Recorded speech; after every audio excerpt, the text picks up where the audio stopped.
Ooh, wee, man. Ooh, wee, man. Ooh, wee. Yes, indeed. Yes, indeed. Come on in. Come on in. Happy Friday, good people. Happy Friday. Where you been? Ah, where you been? Hmm? Where you been? There has been an update. What's that song? What a mighty God we serve. What a mighty God we serve. Yes. Come on in. God stepped in. He showed up and he showed out. Ah. He still, what they say, what I always say, the blood still works. Hmm? The blood still works. Yes, the blood still works. Y'all come on in. The blood still works. Yes, indeed. God is still on the throne, boo. He said, I wear the crown. I know today is Halloween and you are a pumpkin.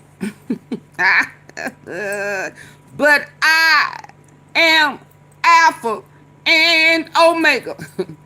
I am the beginning and the end. I am still on the throne.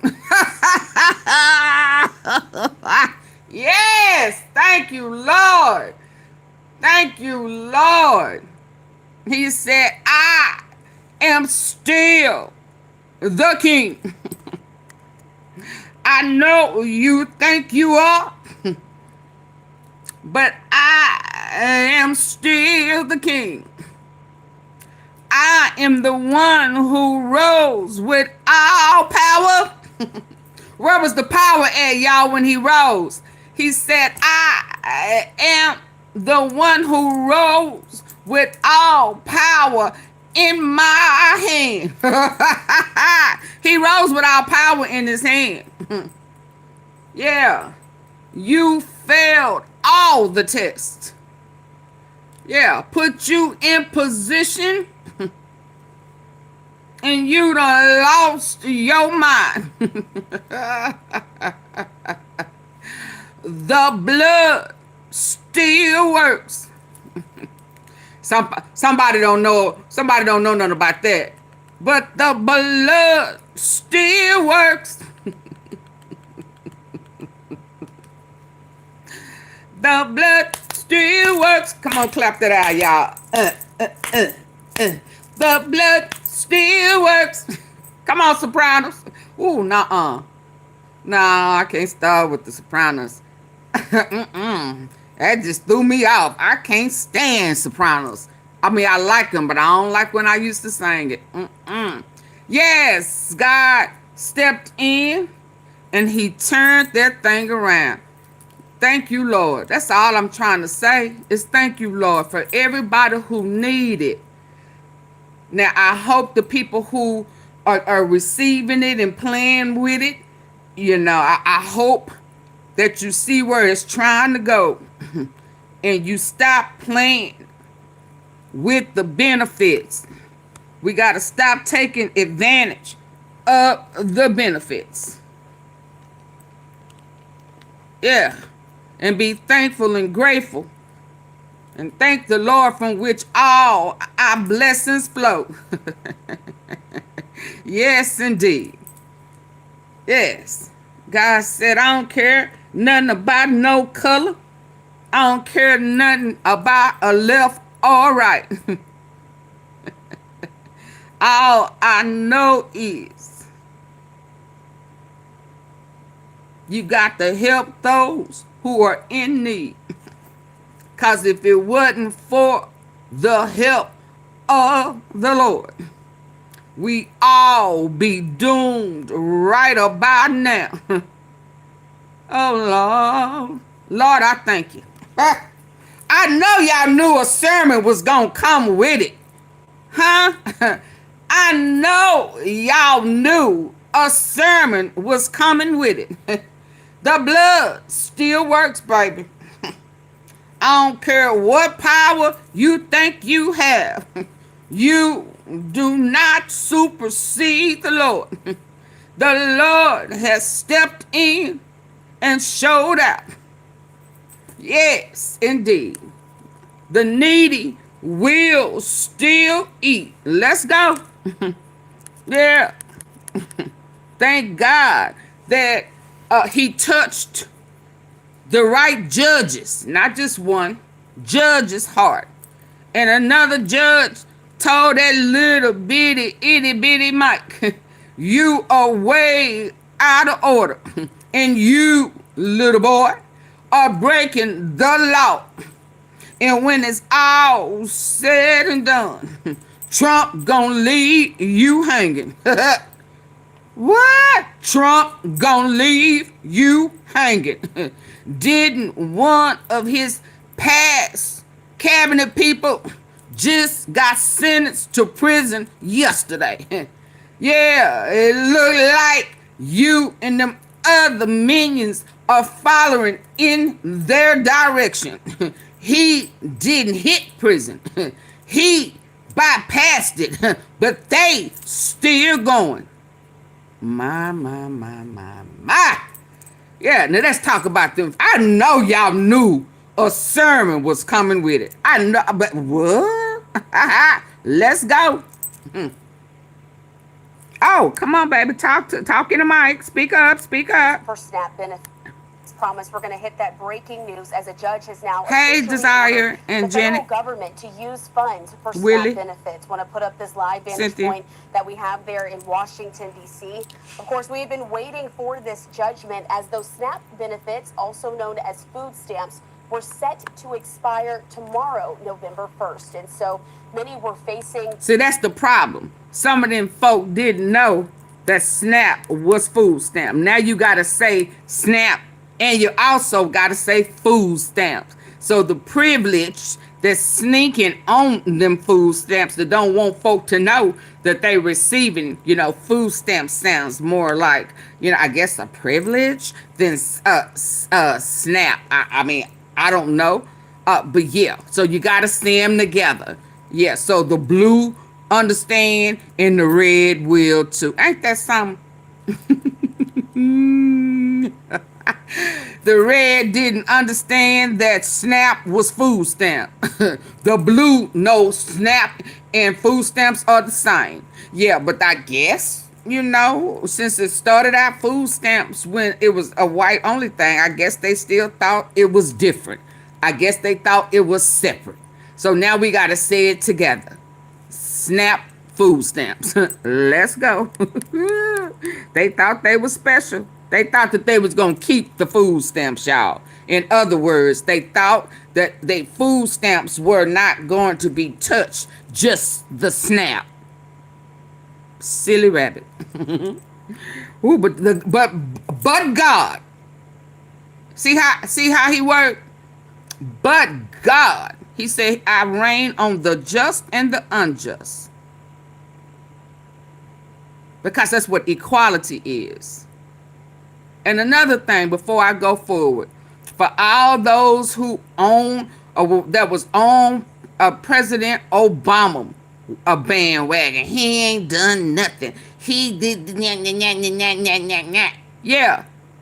As soon as November was called, all that Obamacare, it's like, okay, what care? You see what type of care? You see what Trump's thing care was going to get you. It's going to get you. Yeah, come tomorrow. Yeah. Even the working class. Yeah. That Obamacare, oh Lord. I guess that was the best thing, huh? Y'all owe that man an apology. Yeah. Every last one of the people who was saying President Obama, he ain't doing that, Obamacare, that's a piece of crap. But. You see what Trump, yeah, because it's still going to go into effect until they can correct what, and that's just food stamps. So y'all see the difference in what Obama was made way for versus your Trump thing. You understand?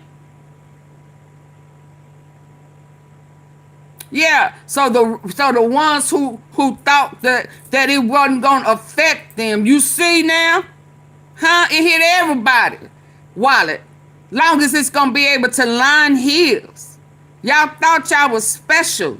Hell, even I was like, okay, what prescription? Oh God, oh Lord, let me go fill up on my prescription. What I got? Okay, can you go and fill all of that today? Cause I don't know what it's gonna cost tomorrow. Fill it up today. Yeah. So y'all owe President Obama an apology. Because Obamacare was better than this Trumpstein care. Hell, it looked like a doctor. Dr. Frankenstein. It don't make no type of sense. And let's, before I go, in this Congress, in the Senate that has it on shutdown, everybody pay for the government should be shut down. Everybody's pay. If the government pay you, I don't care what. If they asses wasn't getting paid, I bet you the government would be open. I bet you Trump wouldn't say shut it down. He'd be saying, Epstein. That mean the Treasury, that mean Trump couldn't go in, make no negotiation, couldn't line his pockets, couldn't steal, couldn't do nothing. I bet you the shutdown would be over. So I think, again, it is they need to write laws that if they shut down the government, if the government pays you, then your pay is shut down as well. And I bet you they will learn how to negotiate, put their differences aside, and work for the people. I need to be a mediator, baby. Huh? Don't nobody work. Don't nobody work. Okay, don't nobody get paid. Ain't none of them special. If we ain't special and it's our money that pay you, then God dang it, you ain't special either. Now get in there and work for the people. Trump needs to understand he worked for us. There is no dictatorship here. And everybody who is allowing him to steal for whatever reasons need to be let go and replaced.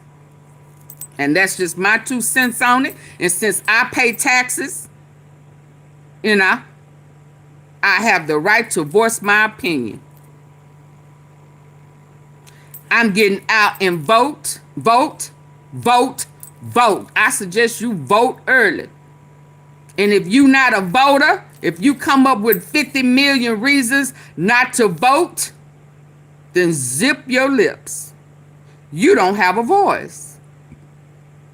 And you better be glad that I ain't on no type of none of that. Because I'm going to tell you what God love, and God love the truth.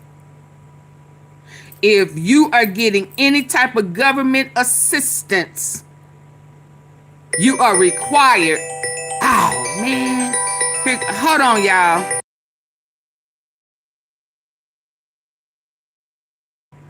Okay, my prescription's ready. Yes, indeed. Thank you. Yes, indeed. I don't think anybody who don't vote should not be able to be entitled to get any form of government assistance. I think that's something that needs to be put in place. How dare you not vote but take government assistance? It don't matter who you vote for, but get your ass up and go vote.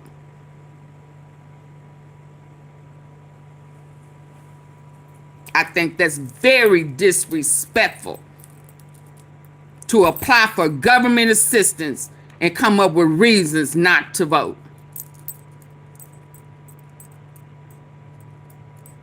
If you can come up with reasons not to vote, then that would be the reason why your ass is denied government assistance. And it needs to be monitored. That's just my opinion. But the blood still works. And we, the people, are getting food stamps for our country, for the ones who need it. There we go. Stamps were set to expire tomorrow, November 1st. I had to get that out. To use funds for SNAP benefits. Want to put up this live vantage point that we have. Thank you, Naturally Norlands. Of course, we've been waiting for this. Floating hearts and the thumbs up. Benefits, also known as food stamps, were set to expire tomorrow, November 1st. Here in Washington, D.C. Of course, we've been waiting for this judgment as those SNAP benefits, also known as food stamps, were set to expire tomorrow, November 1st. And so many were facing questions of how they would continue to feed themselves. But just coming there from Boston, judges have now ordered the federal government to use contingency funds for SNAP food aid payments during this shutdown. And so to talk a lot more about what we're seeing here, how this was set up, and how we got to the point that we're at now, I want to bring into the conversation legal analyst Nima Rahmani. Hey, Nima Rahmani. Perfect timing. Fox News. Minutes ago that SNAP benefits have now been ruled by this federal judge to continue to go while the government is shut down. Christina, thanks for having me. And you're right, breaking news, and this is something we've been following for the past more than 24 hours now. Many of us. Yeah, I thought that they would have came back late in the midnight hour. I tried to stay up. Y'all listen, double tap your screen. Double tap your screen. Get the lights up, thumbs up, or double tap if you're on your phone device, please, and thank you. Come on, come on. Only one person did it. Come on, I'm looking. I'm expecting to see it go up. Just double tap. It's real simple. It don't cost you nothing. It's not going to tap into your money. It's just real free. Just like the food stamps. No, it ain't free. Hell, I'm paying for it. It's coming out of my money. Double tap. Come on, let's go, y'all. Past more than 24 hours now. Many of us expected a ruling yesterday, but Judge Talwani in Massachusetts issued her ruling today. And it really comes down to those contingency funds in the Department of Agriculture. So obviously we know there's a government shutdown and Congress can pass a spending bill, a continuing resolution, standalone legislation related to these SNAP benefits.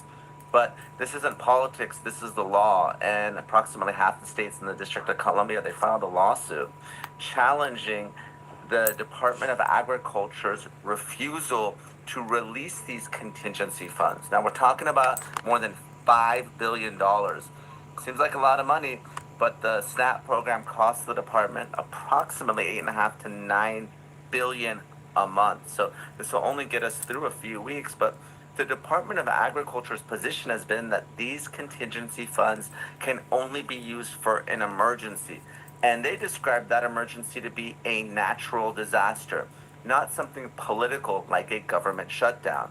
But the judge apparently disagreed, and she ruled that this is the type of emergency that would require the release of those contingency funds. And so, Nima, I want to put this up on the screen and just also show people the vantage point that we have there when it comes to some of this breaking news. Inside of our newsroom, we just got this tweet up on your screen. Want to put it there from Reuters as well, showing that the federal judge in Rhode Island today decided to also block President Donald Trump's administration from suspending all food aid for millions of Americans amid this ongoing government shutdown. Nima, I have to ask you, a lot of question about precedents was asked here, whether or not this would continue on, because in the 61 years that SNAP benefits have been out there hasn't been a lapse for folks who so heavily rely on it. 1 in 8 Americans. And that's an important issue in this case. And not only decades of precedent, but also the 2008 Food and Nutrition Act that says that the Department of Agriculture shall provide these benefits. So what the states argued was that this was a violation of the Administrative Procedures Act. This is a years that SNAP benefits have been out there hasn't been a lapse for folks who so heavily rely on it. 1 in 8 Americans. And that's an important issue in this case. And not only decades of precedent, but also the 2008 Food and Nutrition Act that says that the Department of Agriculture shall provide these benefits. So what the states argued was that this was a violation of the Administrative Procedures Act. This is a federal agency that is really ignoring federal law by making this decision not to release the funds. And this is something that was arbitrary, it was capricious, and it went against years of precedent. Now, previously, when we've had shutdowns out of the funds that have been released, or usually the Department of Agriculture, what they've done is anticipated the shutdown and preloaded money on those debit cards. That's what happened during the shutdown during the first Trump administration. Obviously, things are very political right now, and the department took a very different stance this time around, and I think that's something that this judge took issue with. Now, I don't think it's the end of the road here. We know that the government will appeal to the First Circuit Court of Appeals in a case like this of significant importance for tens of millions of Americans that is going to potentially cost billions of dollars. I wouldn't be surprised if we also get an emergency application to the U.S. Supreme Court. That's exactly what I was going to ask you. Where does this go next? We know that the Trump administration has been saying that they want the government to be reopened. They're saying that other things are also impacted by this. We have to remember that military members are also not getting paid during the shutdown. Federal workers have been furloughed or let go. So a lot of people are hurting. It's interesting to see that this portion is allowed to go forward.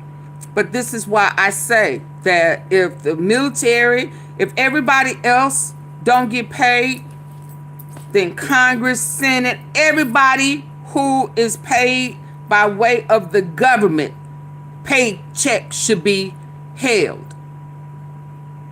See, that's how you put fire up under somebody. Yeah. It would have been resolved by now if nobody got a check. It would have never got shut down. Yeah, but you're doing this because of the Epstein files. Let's keep it real. You punished the people because the people kept insisting on the files. All sides, all colors, everybody. Left, right, black, white, want the files released.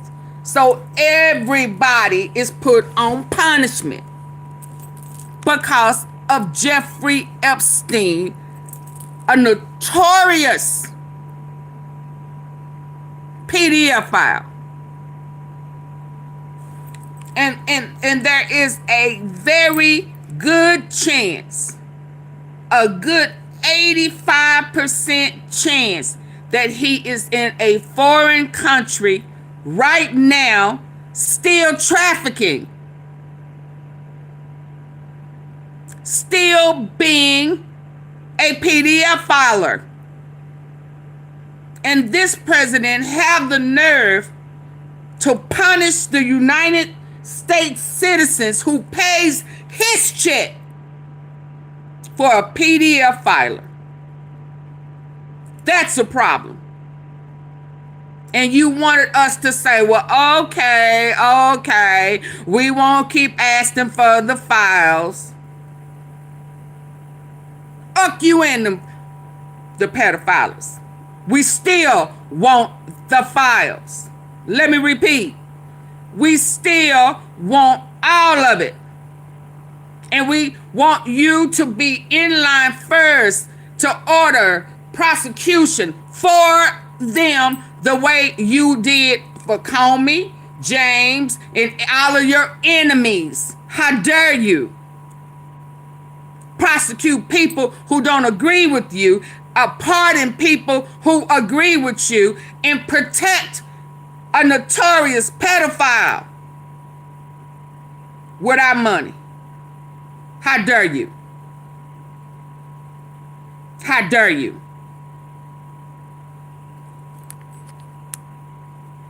No question, this is just the beginning of a legal case, and we know that any type of injunction or restraining order, that... We know that the Trump administration has been saying that they want the government to be reopened. They're saying that other things are also impacted by this. We have to remember that military members are also not getting paid during the shutdown. Federal workers have been furloughed or let go. Crazy. So people are hurting. It's interesting to see that this portion is allowed to go forward.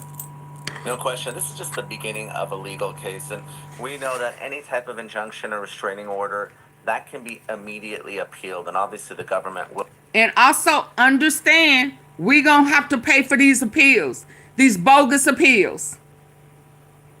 Bogus. Still costing us stuff. Because of Jeffrey Epstein.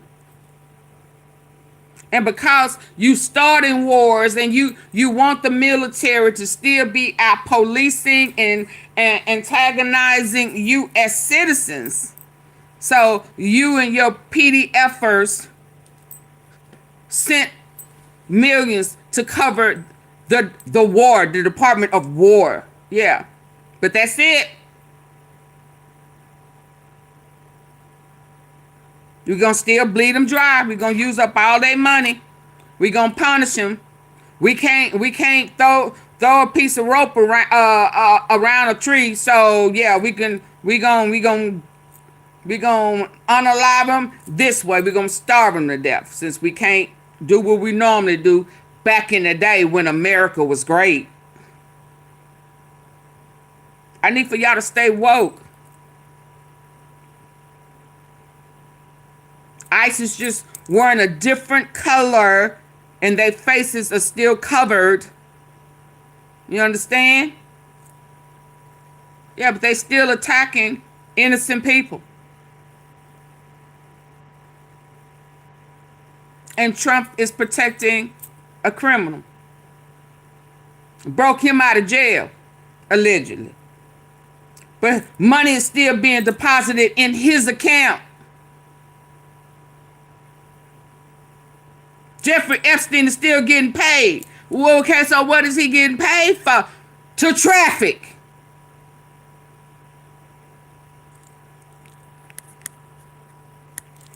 We'll do that. And people are going to ask, who is this judge? This is Judge Talwani in the District of Massachusetts, a Barack Obama appointee. Of course, again, this is not just a legal case, but yes, I'm going to get to that later, Desire. Previously, probably most famous for handling the Varsity Blues college admissions scandal. Shout out to King. King. He really is a king of the UK for putting a stop to his brother, all his lies and deceit. And he really is his brother. Yeah. Now you done lied to us for years. You done denied it. Now your ass, we stripping you.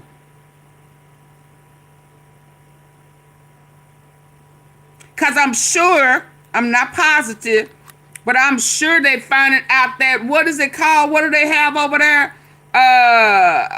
What's the name of that gang I covered on? A grooming gang. That I'm sure his brother's tied up in that some shape, form, or fashion.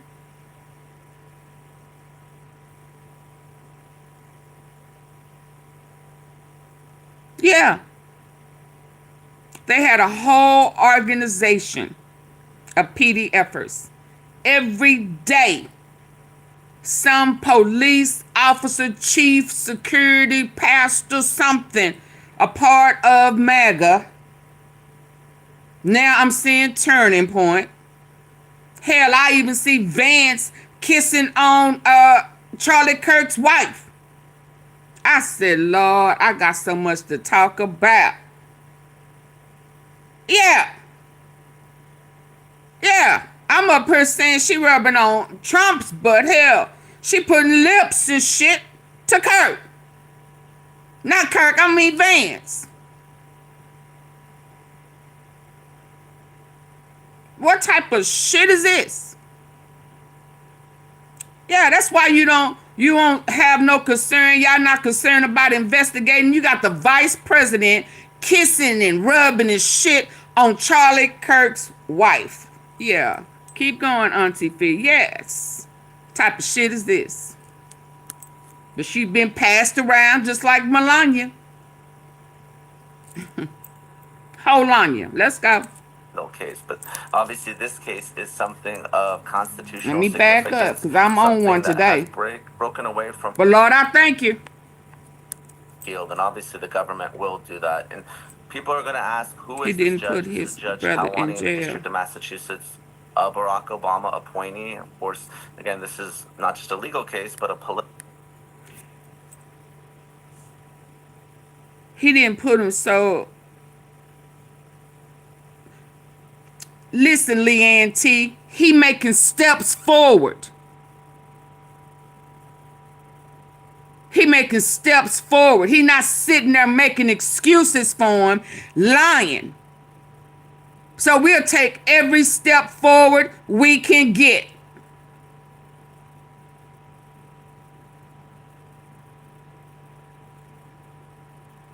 We taking every step forward.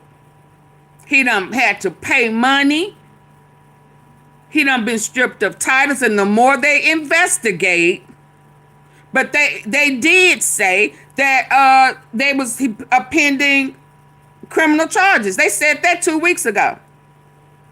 So we gonna take steps forward instead of acting like, oh, I don't know what you're talking about. Are we still talking about Andrew? Yeah, no, forget that. And I'm looking at George Clooney, funny. I don't care who it is. And that's not my country. So I don't know what their rules and guidelines is over there. I'm talking about the U.S. But King Charles, thank you. You're doing more than Trump. Now that I can tell you. Trump is pardoning people. Trump is moving them from a prison to a camp. Yeah, but you're not acknowledging that in which he did, Leanne. You're finding something wrong about, or you having a gripe. We're just thankful for every step forward. Political one as well. She was previously probably most famous for handling the Varsity Blues college admissions scandal. Oh, that book, baby, that book wasn't playing. Of constitutional significance, something that has broken away from precedent. Yeah, I'm not finna down no steps forward. We have a whole pumpkin face mashed potato head ass president trying to make the whole country suffer.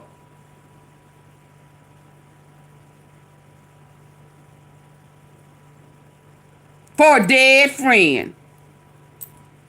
Yeah. And he really finna be mad because Wolf is suing them. And he got the tea.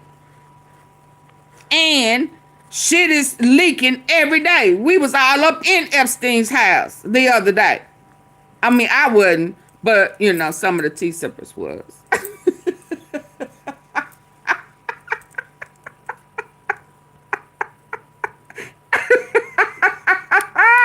My bad. Interesting to see that this portion is allowed to go forward. No question. This is just the beginning of a legal case, and we know that any type of injunction or restraining order, that can be immediately appealed, and obviously the government will do that. And people are going to ask, who is this judge? This is Judge Talwani in the District of Massachusetts, a Barack Obama appointee. I said my bad, Brian. Not just a legal case, but a political one as well. She was previously probably most famous for handling the Varsity Blues college admissions scandal case. But obviously this case is something of constitutional significance, something that has broken away from precedent, not in the legal sense, but in terms of how the Department of Agriculture has previously handled these types of cases. And the question is, can they choose not to release funds when a federal statute says they have to? What is this contingency fund for? Is it for a natural disaster or an emergency like like this. But let's be real. This is only going to get the SNAP benefits going through mid to late November. It's not even going to get us through the end of December. So this is just a temporary solution, Not if me. at all. But we'll see if the Court of Appeals puts a stay or puts a pause on this order. I don't think SNAP recipients are necessarily out of the woods yet. And I wouldn't be counting on those benefits come November 1st. I think it's still a little early now.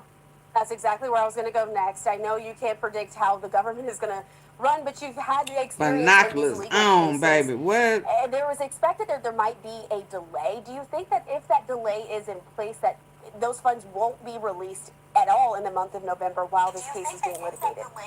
I wouldn't be surprised, Christina, if even in spite of this order that those funds aren't released. Expect the government to apply for an emergency stay, and ultimately Now the SNAP department, them folk need to bring some people in, since they done laid people off.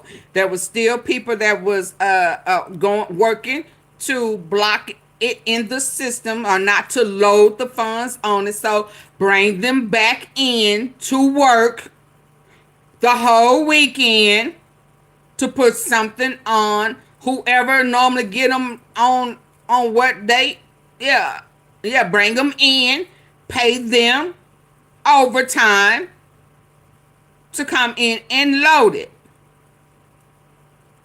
It's simple. It's real easy. even if they don't release the funds, a federal judge would have to hold them in contempt and issue additional orders. Right now, they've issued the initial temporary restraining order, but we haven't had a hearing on a permanent injunction. I expect that will happen while this appeal plays out, but I wouldn't be surprised if the Court of Appeal says, you know what, we want to take a closer look at this. This order will be stayed or put on hold while a 3-judge panel hears it. But again, we might even skip that and end up going straight to the Supreme Court. This is such an important Well, they said issue. 2 judges have Certainly is, already and it's heard one it. that affects millions of Americans. They've been very vocal. We've heard from so many different members there on Capitol Hill talking about the overall effects of the government shutdown. Nima Rahmani, our legal analyst, here with us. Nima, anything else that we didn't touch on as it pertains to this judgment? I want to put it back up on the screen as well for folks at home. Once again, the federal judge there in Rhode Island, of course, the news also coming out of Boston, that they have blocked President Trump's administration from suspending all food aid for millions of Americans. Nima, anything that we missed? No, I think we covered everything, Christina. This is just the first step, and we'll be continuing litigation on this issue over the next several days. And so we hope that you'll join us once again if we get any updates. Again, legal analyst Nima Rahmani, friend to the show, helping us break down the very latest. Thanks, Christina. Talk soon.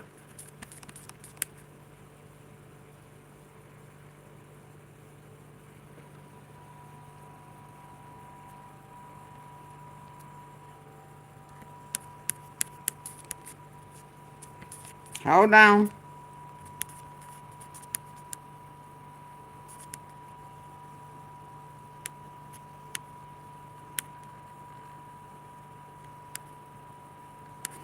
Who did I have next? This is crazy. This is the craziest mess ever.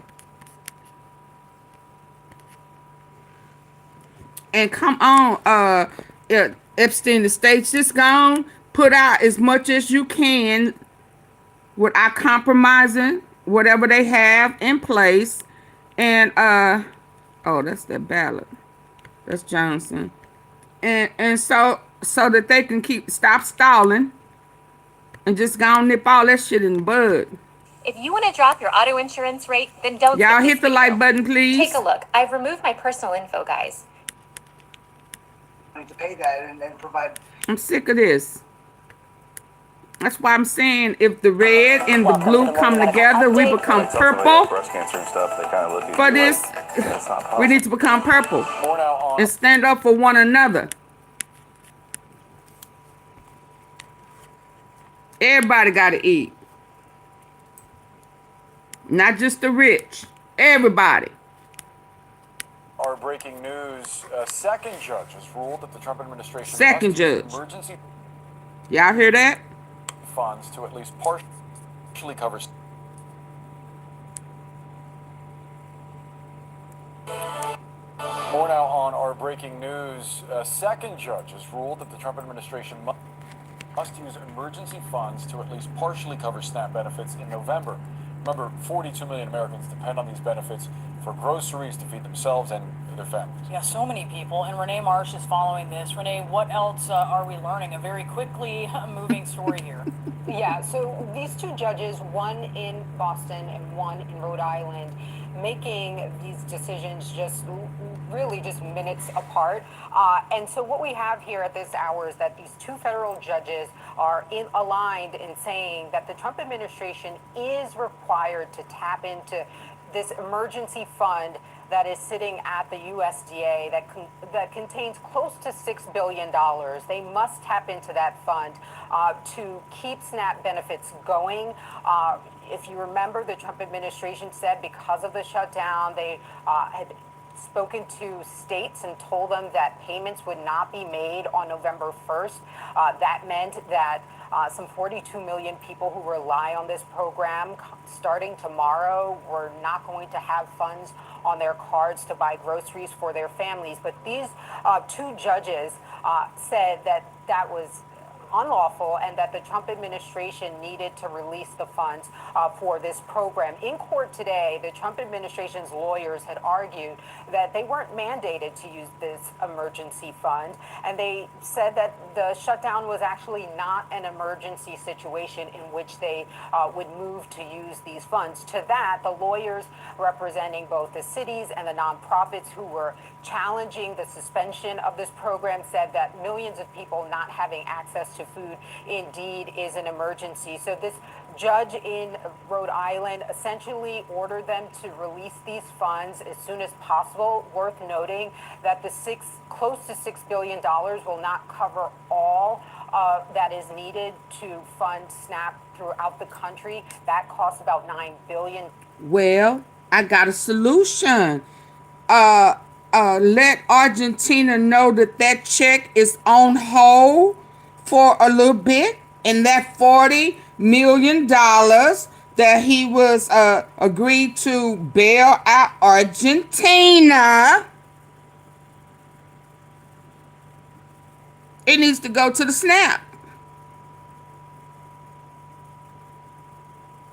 That's right. That's right. Yeah. Absolutely. Put a hole. Because, you know, if memory served me correctly, when you told the Treasury to send you a check for 40 mil, we was on shutdown. What the Treasury doing open? Huh? Hello? Hello? Carla, are you there? Yeah. How are they open? To funnel funds. How are they able to work? So, since you okay with the Treasury Department working for you during the shutdown, then you put them on pause for playing with the money and put their asses over there in the SNAP department to load the system. Yeah. Since they the only ones working, they have to work in more than one department. All hands on deck. All hands. Absolutely. I don't care. Yeah, you know how many departments I've had to help when the corporate office is in a crunch? Yeah, all hands on deck. Get your ass over there. Yes. And work as fast as you work for that 40 mil for Argentina. That's how fast or faster you need to work for the SNAP department in the U.S. It's easy. Who is managing? Y'all need a good manager, boo-boo. I'm real good at it. Hello. Hit the like button. Let's go. Dollars per month. And so this judge said that the agency would suspension of this program said that millions of people not having access to food indeed is an emergency. So this judge in Rhode Island essentially ordered them to release these funds as soon as possible. Worth noting that the close to $6 billion will not cover all that is needed to fund SNAP throughout the country. That costs about $9 billion per month. And so this judge said that the agency would also have to figure out if they would agree to look to move other money from the agency to supplement what is needed so that every American who relies on this program will get funds. Last point that is super important, that if you're watching and you're a part of this program, what does this all mean for whether you will have these funds starting tomorrow? You will still see delays because it will take some time before both the agency and states can get the money flowing once again. Back to you guys. Yeah, that they'll expect an interruption here. Renee, thank you so much for the latest there that we have been waiting for. Let's talk about this now with Juan Sorrow. He is a disabled veteran and a SNAP recipient. Juan, first off, just you're hearing this new news, right? That these judges have said the Trump administration is required to tap into these emergency funds. Now, who is he again? About this now with Juan Sorrow. He is a disabled veteran and a SNAP recipient. Juan, first off, just you're Shout out to hearing you, this Juan. new news, right? That these judges have said the Trump administration is required to tap into these emergency funds. How are you hearing that? What's your reaction to the rulings? Yeah, we're happy. I'm happy, and it's a good first step. Hi, in Carla. Accountability and getting veterans what they need, or all 42 million SNAP recipients what they need to continue to provide for their families and put food on the table. So Juan, tell us a little The bit money is sitting about right there. your family. Absolutely natural and in Orleans. why you rely on SNAP But come benefits. on, come on. I mean, y'all, we gonna keep it real? Are we gonna keep it real? Okay. Yeah, AunTeaFee want to keep it real. He using a lot of money that's just gonna sit there. It's just a prop. Let's sit that there, and so we can pull at it. And I mean, the longer that we style it, okay, I can use some of this to continue working on this White House, cause I ain't planning on leaving, and we need to, don't tell nobody, but we need a bunker down here that's gonna lead to down the street where we can walk through this damn tunnel. And if I gotta sneak some people in, house some of this traffic and stuff, we can funnel them up under the White House, even when I'm gone.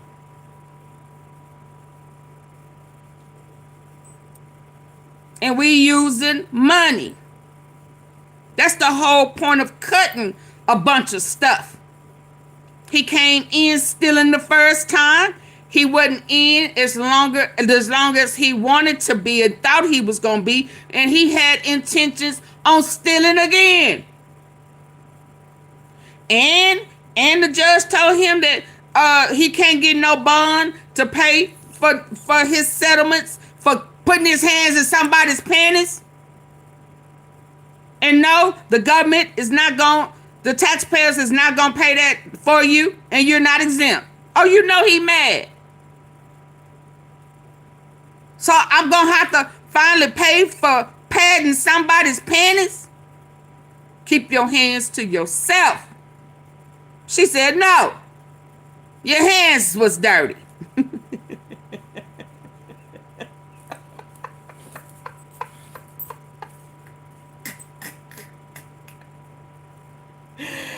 Yeah, I was flirting. Yeah, I winked at him. Yeah, I even blew him a kiss, Yeah. But that don't mean I wanted, him to take my damn cookies. And hell, what if I thought I wanted it and I saw his fingers and shit was dirty and nasty? He needed a damn manicure. No, now I'm turned off. Your breath stink, nigga. Go wash your hair. Your ass stink. Pull your drawers up. I don't want it no more. Yeah, now I'm turned off. I ain't hot for you no more. I'm up on you. I see that you ain't about shit. Yeah, she changed her mind. And you took it anyway. And for that, you have to pay. Well, Epstein didn't pay. What about Bill Clinton? He didn't pay. George Clooney, he didn't pay. What about the prime minister? But he didn't pay. Why do I have to pay? That's what we on right now. If y'all ain't figured this shit out yet. Yeah, let's go. He was gonna use that money. About your family and why you rely on SNAP benefits. Now you can move over now. Okay. Yeah, so a couple years ago, I was a school teacher in the classroom, middle school classroom, and I had to step out because of some of my Hey, Marquita. disabilities were worsened because of COVID, some lingering symptoms of COVID. And about that time, I started helping take care of a neighbor's two sons, which ultimately lived with me now, and she took off about a year ago. She's on addicted to fentanyl, and so I get just one check about the disability compensation that I get from the VA, and that I have to make that last, for all three of us, as well. So to bridge the gap in benefits, we rely on the SNAP benefits to get us through to the second part of the month. Well, I mean, that's an amazing family story of a family you have created there and taking care of those two boys. Shout out for you. If you don't receive SNAP benefits, take us through your calculations here. What do you not pay in order to pay for food? Yeah, that's a good question. I have looked at the bills for the month, and we anticipated People. Do that 311-211 still work? I don't know. Reach out to your local churches. A lot of churches in different areas are helping. Shout out to Pastor Jamal Bryant. He said, don't pay tithes. Bring food.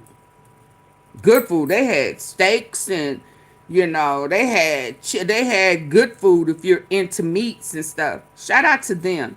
But check with your local churches.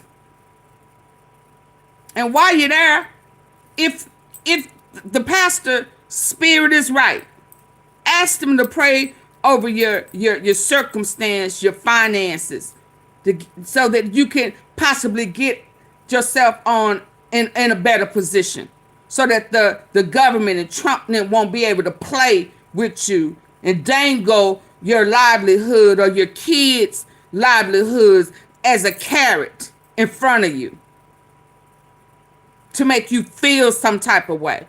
I'm talking about the people who are not taking advantage of the system and you getting out their investment because they paid into it. That's what Trump is doing, and he don't even pay taxes. That's why his former cabinet member got sentenced to prison. And guess what? He told Trump's plan. Trump know exactly what he was doing. He was the one who told him how to inflate it. I need to play that next. Let's go. Started to anticipate not receiving the November SNAP benefits, and I have not paid the electricity bill this month yet. Oh, Lord. You better go visit the church. We're going to have the money to pay that and provide your food on the table. So it's a tit for tat. It's deciding. Earlier you guys talked about the what bills to pay, what bills not to pay, and it's a real thing. That's a real thing, baby. We're having to do today, and yesterday, tomorrow, until the Trump administration is able to release the funds that are in the reserves. There's still, even though there are these rulings, we're still expecting at the very least here to be this interruption, because this expiration of the funds was put in motion. What is your message for lawmakers, for the president here in Washington, as you were sitting there in Georgia, very much affected by these policies and the shutdown? Not just veterans, but all, like I said, all 42 million people that receive the SNAP benefits. Like, we're in the richest country in the world. We have the most resources, the most access to resources. Like, having this conversation is sad. We having food is not a benefit. It's a human right. And so, as you eat dinner tonight, this is to lawmakers and to President Trump. As you eat your meal tonight, or at some point whenever you eat today, as you take each bite, just remember that there are veterans, there are children and women who are not going to be able to have any food today. And then they're making that worse just by having these conversations or these debates and holding these funds against us, and instead of prioritizing, what we need to do in helping us and our families and our homes. Juan Saro, thank you so much for your service. Thank you so much as well for being here with us today and talking to us about the real stakes. I want to call Thank your you, attention Mimi. to an earth-shattering Hey. change that's happening in our society that I know you're aware of. AI. Are you... Thank you very much for having me. Jeff, has the White House reacted to those rulings that are requiring the administration to use emergency funds to keep these SNAP food benefits going?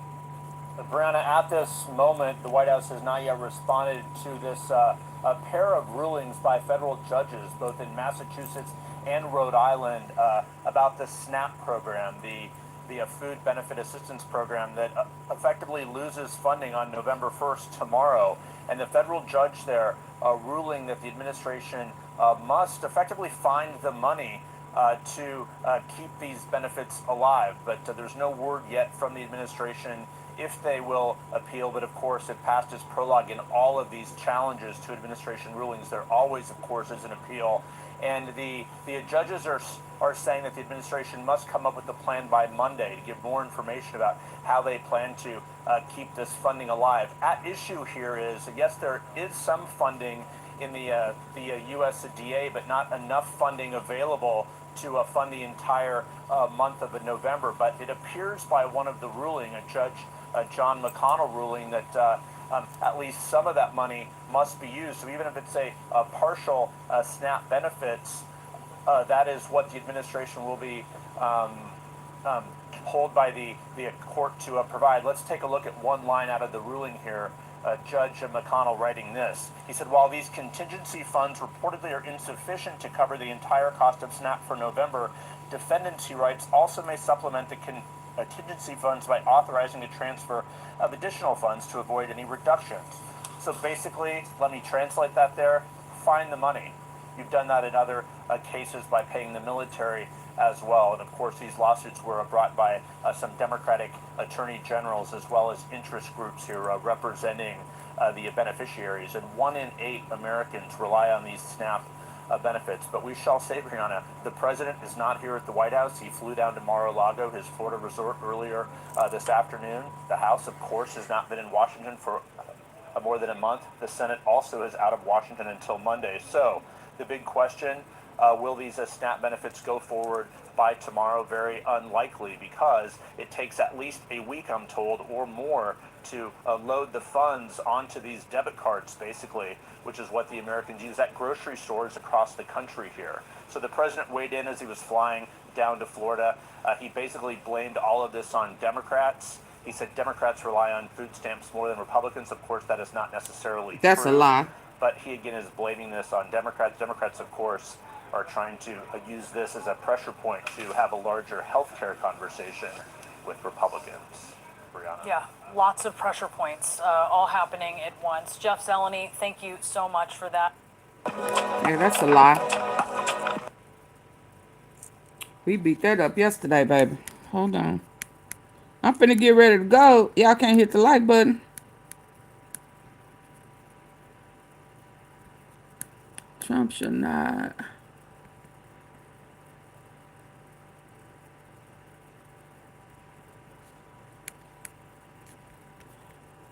Yeah.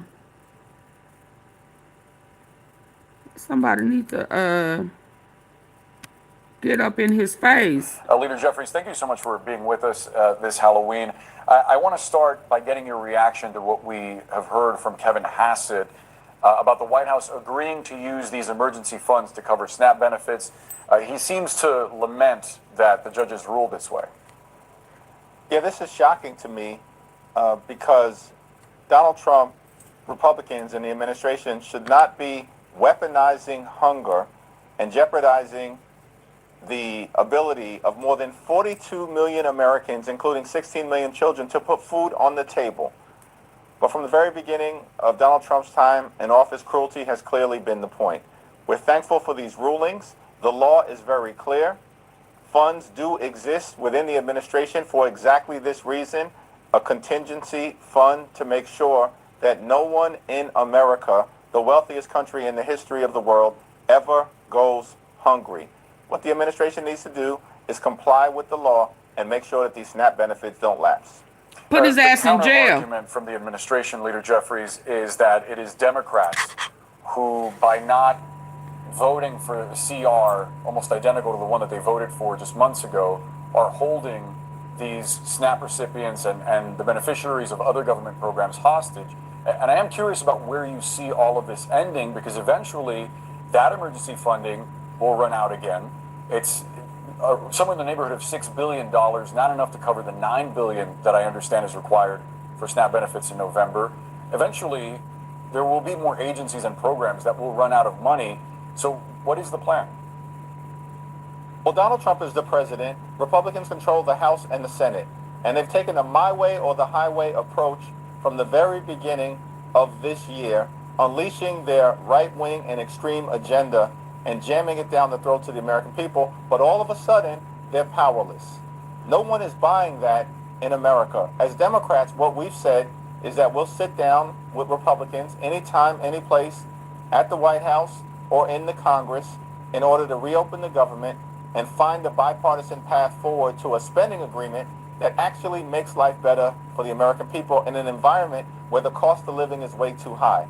And as part of dealing with that situation, we have to decisively address the Republican health care crisis, particularly as it relates to the pending expiration of the Affordable Care Act tax credits. I do want to get your thoughts on the way that the president and some Republicans have characterized SNAP recipients. Here's something the president said earlier. Largely, when you talk about SNAP, you're talking about largely Democrats. But I'm president. I want to help everybody. I want to help Democrats and Republicans. But when you're talking about SNAP, if you look, it's largely Democrats. They're hurting their own people. You're lying. What do you think the president means by that? You know, it's unbelievable to me. He should be functioning as the president of the United States of America, but of course he's shown no interest in doing that. He just wants to be the president of his cult-like followers, but is unwilling to actually Thank be you, there Max, for the for floating everyday heart. Americans, working class Americans, and middle class Max to the Americans, who, by the boogie. way, are of every political persuasion.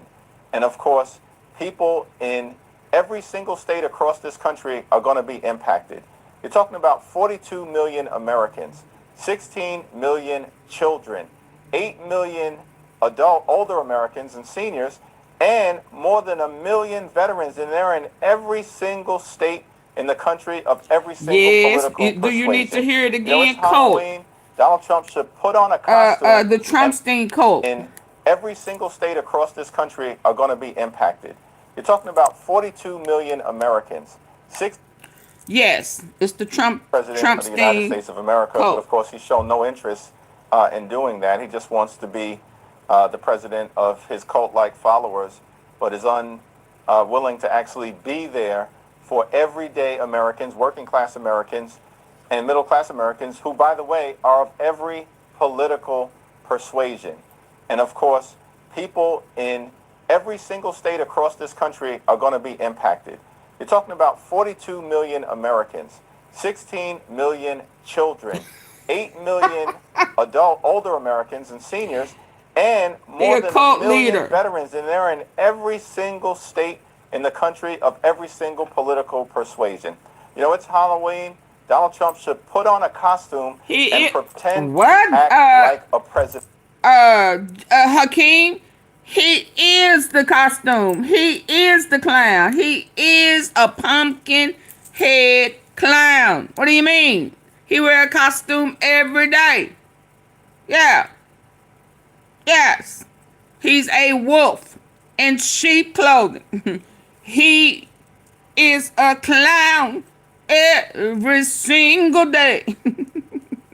He's a deceiver and he's stealing from the United States, rich and poor. Yeah, he a clown.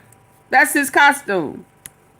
Million children, 8 million He hiding his adult, older horns. You are Americans, right, seniors, Alina. and more than 1 million veterans, and they're in every single state in the country of every single political persuasion. You know, it's Halloween.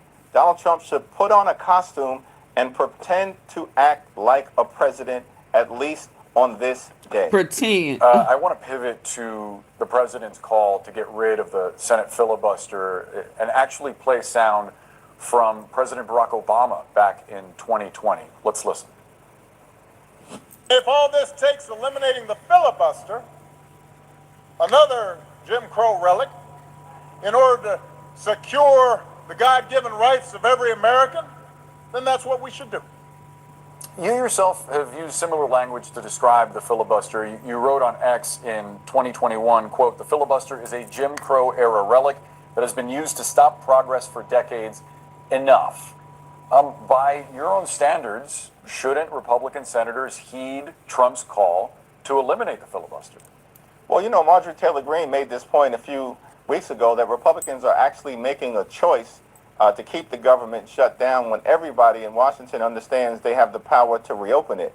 But they're asking Democrats to support a partisan Republican spending bill that continues to gut the health care of the American people in an environment where they've already enacted the largest cut to Medicaid in American history. Hospitals, nursing homes, and community-based health centers are closing because of Republican policies all throughout the country, and now they're refusing to extend the Affordable Care Act tax credits, and they want us as Democrats to go along with it.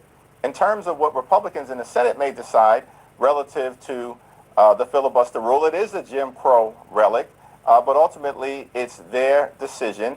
But keep in mind that the filibuster has already been eradicated or watered down in other instances. That's the reason why Republicans could pass their one big ugly bill with only Republican votes. Every single Democrat in the House and every single Democrat in the Senate opposed it. It was a simple majority. And they used the erosion of the filibuster in the case of that budget reconciliation bill to visit upon the American people $1 trillion or so in cuts to Medicaid, to rip food away from the mouths of hungry children, and at the same time to enact the largest tax break for their billionaire donors in American history, and they made that permanent. As you know, Leader, thousands of federal employees will not be getting paid. Paychecks for members of Congress, though, do go out tomorrow. Yes, that part. November 1st. CNN actually connected with Speaker Mike Johnson's office. Everybody should not get paid. Planning on collecting that paycheck. You've said that you plan on telling your constituents on or before that date whether you plan on accepting pay yourself. Can you share your decision? Yes, I'm. No. So who is working to cut them checks? Huh? Who entered in the time? Who entered in for the direct deposits? Huh? I thought the government was shut down. See, this is what I'm saying. If they wasn't getting paid, it shouldn't be an option. Hell, if it's going to be deposited in your account, you're not going to subtract it and send it back. Send it back where? I mean, don't play in our face. Yeah, it should automatically not go out. It should automatically be no deposits. Cause the government shut down, right? It's bull crap. Bull crap. It's all a lie. A big ugly lie. And we are sick of the games. The smoke and mirrors. We're sick of it. Blinders are off. Shit. You mess with their money, things will come together. They will be able to work together. Bipartisanship would be priority number one. I don't like you, but we're going to do what's best for all of the people. Period. Paychecks for members of Congress, though, do go out tomorrow on November 1st. CNN actually connected with Speaker Mike Johnson's office, who said that he is not planning on collecting that paycheck. You've said that you plan on telling your constituents on or before that date whether you plan on accepting pay yourself. Can you share your decision? Yes, I made clear to my constituents that my check will be withheld. And as we speak, another impact of the shutdown is on air traffic. New York's JFK International Airport is currently under a ground stop because of staffing shortages at air traffic control centers. These are I want to go somewhere. I'm scared to get a ticket because I don't know what's going on. I mean, I don't want to waste my money and be sitting in the airport. This is crazy. I got things to do, places to go, people to see. Hell.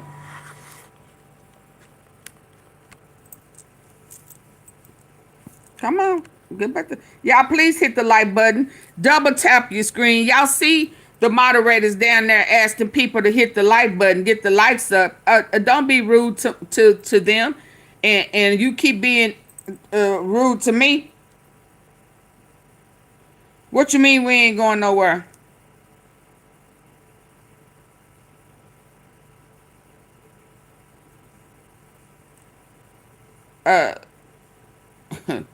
I'm not even finna try to play with your name. But what you mean we ain't going nowhere? What that mean? your constituents that are using this airport. There have been multiple concerns already raised. Oh, you talking about shortages in flying? air traffic control before the shutdown. How concerned are you about potential safety risks? I ain't going nowhere. Is that what you're telling me? Well, I'm very concerned with all of the harmful effects of the shutdown. The fact that our air traffic controllers, many hardworking federal employees, TSA agents are being asked to work without pay. This is the reason why Donald Trump needs to get serious about sitting down and finding a path toward a bipartisan agreement. Understand, this is day 31 of the Trump Republican shutdown. Donald Trump has spent more time on the golf course than he has talking with Democrats who represent half the country. He spent more time talking to Hamas over the last 31 days than he has with Democrats who represent half the country, and he spent... That's Hakeem, baby, I'm sorry. That's because when he go over to them foreign countries, he can play with them little girls that's in them hotels on the golf course on the outside, but they torture like chambers for trafficking on the inside.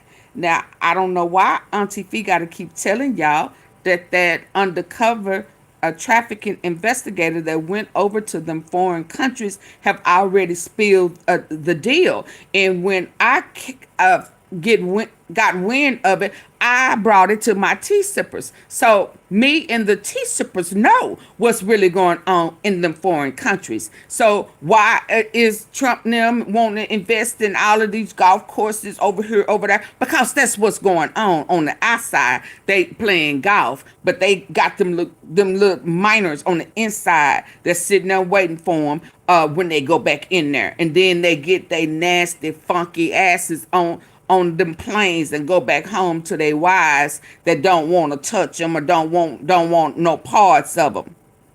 Yeah. See, the grown women don't want no parts of their asses. So that's why he keeps his funky diaper wearing ass over there. That's why he's investing over there. The undercover federal guy done already told us. Y'all act like y'all don't forgot, but y'all know AunTeaFee don't forget nothing, right? Tea sippers, yeah. Tell them we know what's going on. We saw it. I need to find it and replay it right about now so these people that's playing dumb won't act like they really think it's about business. Yeah, it's business. Guess what type of business? It's trafficking business. And he's stealing our money, paying for it over in foreign countries. Absolutely. My bad. Now stop acting like you don't know this, Hakeem. I'm going to start looking at you on my side eyes now. Let's go. Carry on. Is in air traffic control before the shutdown. How concerned are you about potential safety risks for your constituents? Well, I'm very concerned with all of the harmful effects of the shutdown. The fact that our air traffic controllers, many hardworking federal employees, TSA agents are being asked to work without pay. This is the reason why Donald Trump needs to get serious about sitting down and finding a path toward a bipartisan agreement. Understand, this is day 31 of the Trump Republican shutdown. Donald Trump has spent more time on the golf course than he has talking with Democrats who represent half the country. He spent more time talking to Hamas over the last 31 days than he has with Democrats who represent half the country. And he spent more time talking to the Chinese Communist Party than he has talking with Democrats as part of an effort to reopen the government, to enact a spending agreement that meets the needs of the American people, all the tea you need, and that addresses the Republican health care crisis that is hurting working-class Americans, everyday Americans, and middle-class Americans, no matter where you live. Rural America.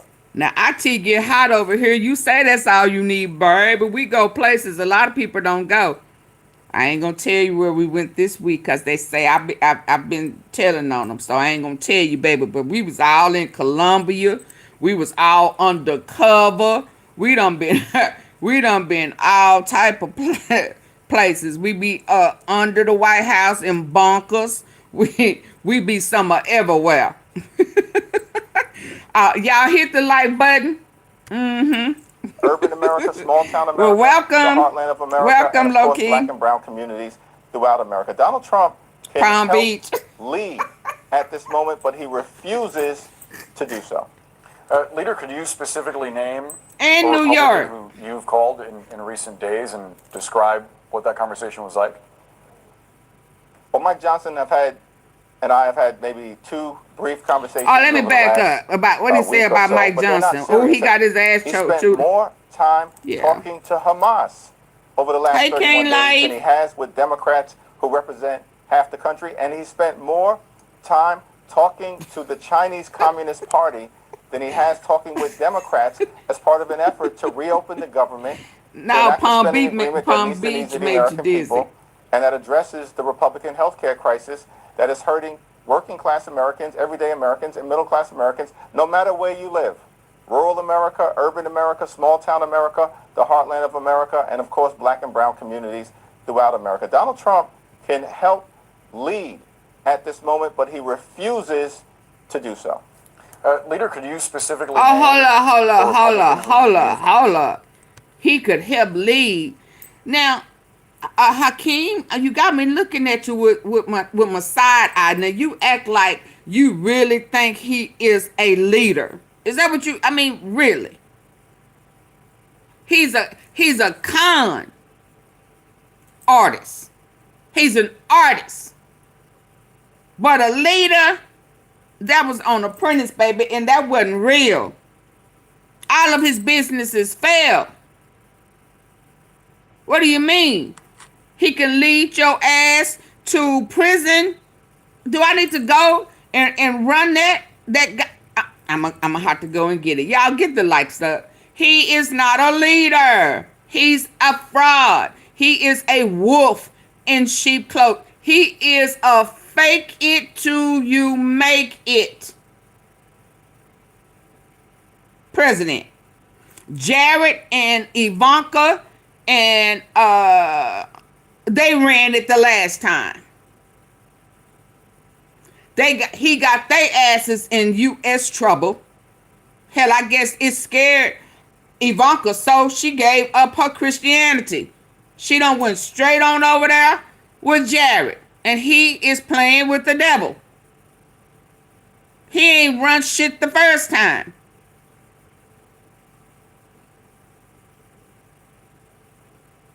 Okay?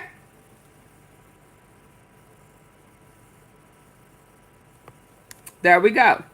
You say Timu, Obama, hell, Trump wants to do everything opposite because he knows that his agenda wasn't for the U.S. to operate better. So he went in doing everything opposite. Obama left everything in order that the country could have stayed in a better position and moved forward. He did the lead work for him. And he intentionally did everything opposite. That's why he mad. That's why he pissed at Obama. That's why people respect Obama. Black and white, left and right. The ones who really know. Yeah, he's still getting high ratings. Still.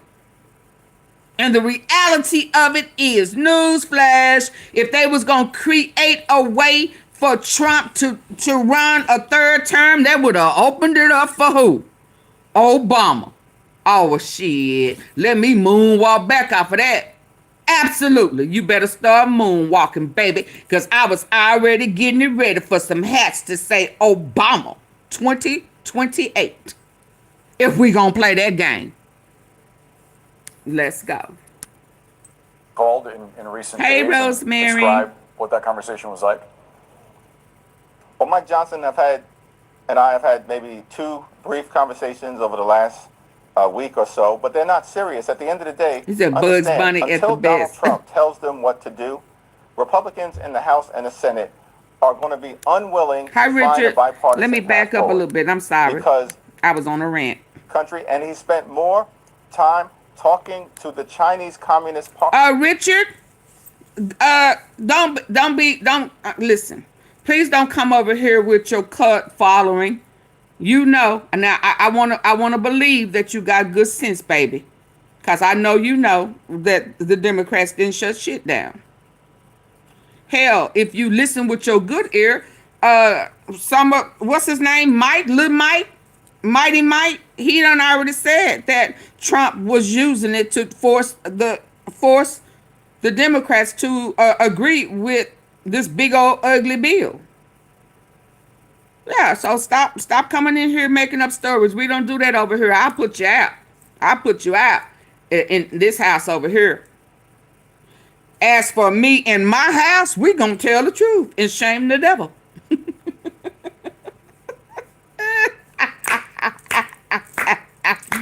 As for me and my house, we gonna tell the truth and shame the orange and red devil.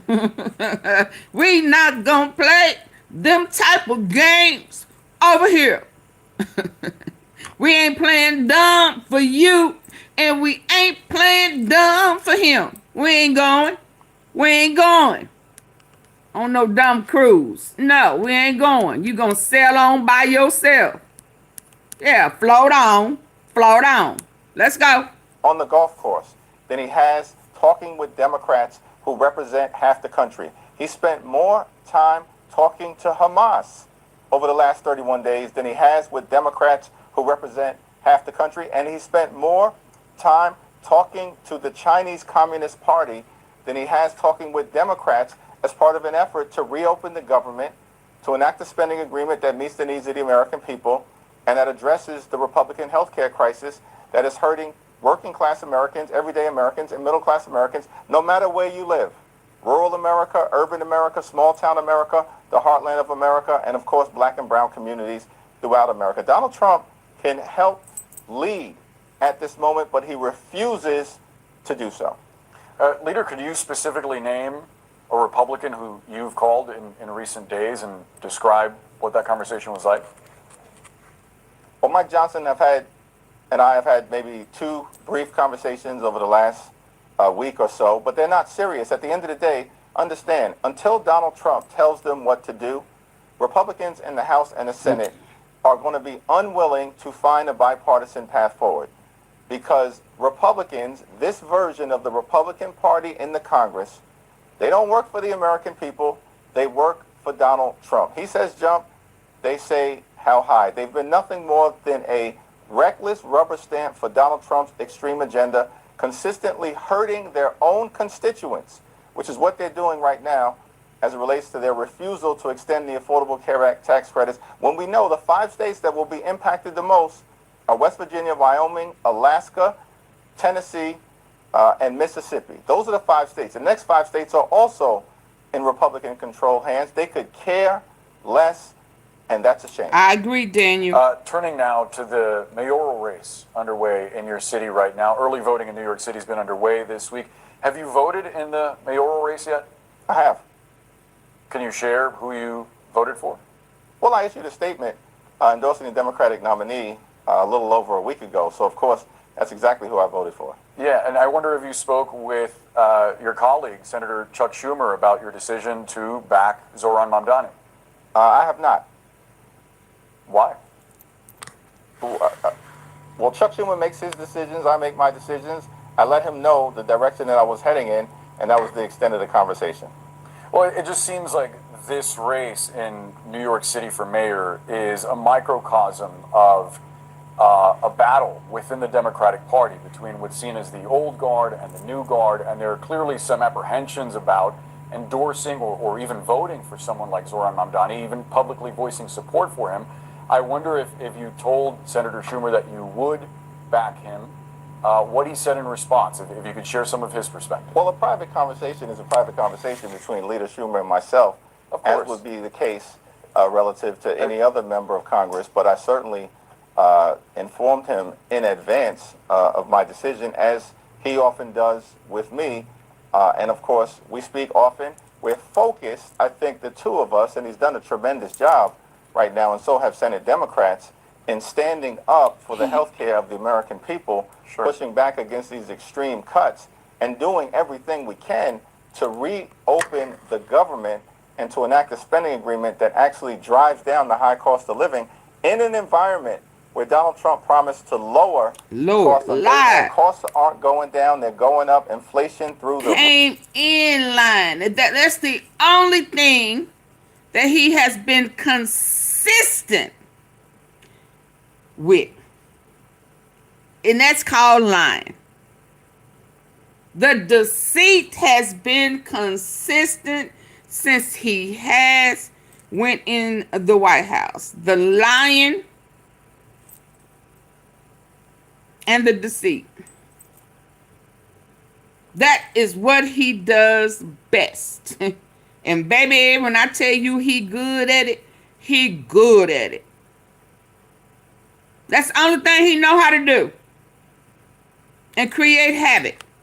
Now, do y'all want me to run this real quick before I go? Because if it wasn't for the Lord on our side, where would I be? I'd probably be off of here by now, because y'all ain't got my lights up. But I'm thankful for everybody who gets a victory today. We all get a victory. Whether people who get food stamps or the ones who don't, it's still a victory. Because we're standing up for our rights. For the Constitution of the United States. Yeah, that's how I look at it. And again, it's not a left or a right, front and back to me. Because as we see, as we learned the last couple of days, the red thought that food stamps and snaps was different.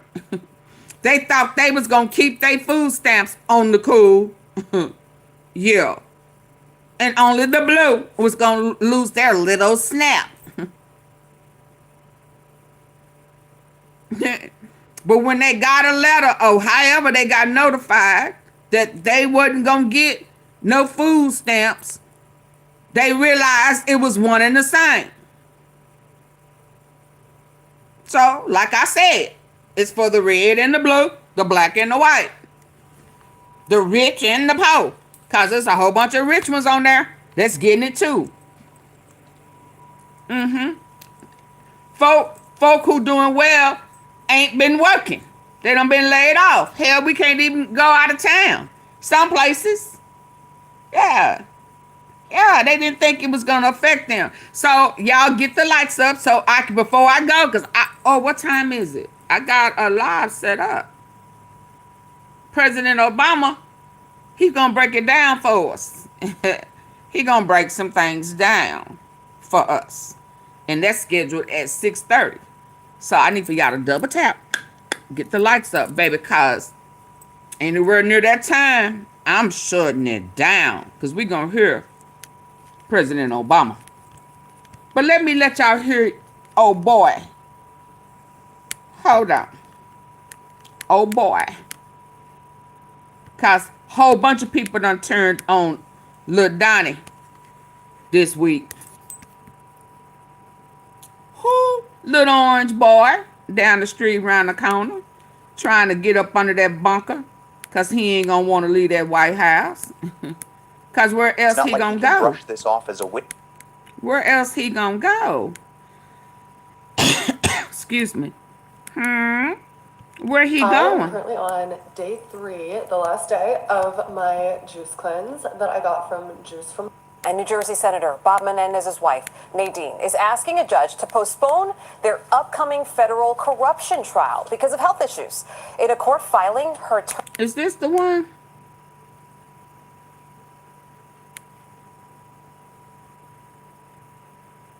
Oh, no, this is somebody else. Menendez's wife. Somebody else gonna delay for medical reasons. CF. Oh, yeah, that's him. Come on, let's go. Cited an unspecified serious medical condition.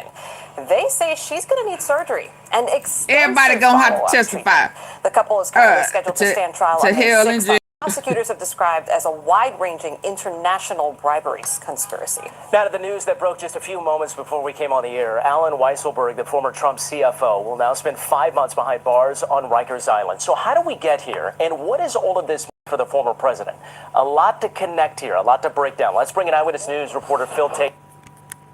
5 months. Oh, did y'all hear?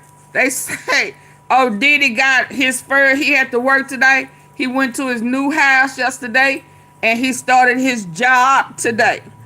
His pay is a real big 23 cents an hour.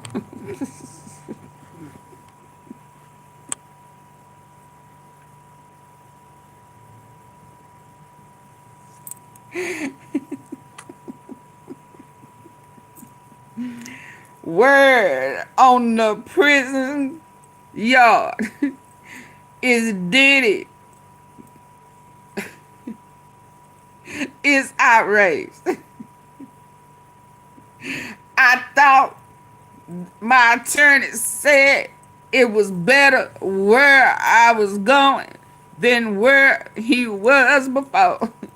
See, this is what happens when you start lying and saying somebody put something to your neck, knowing good and damn well that wasn't the case.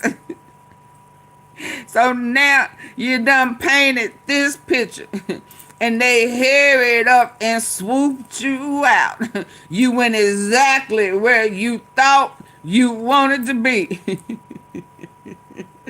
And now they got you in there washing them towels and sheet that Bubba done jacked one off on.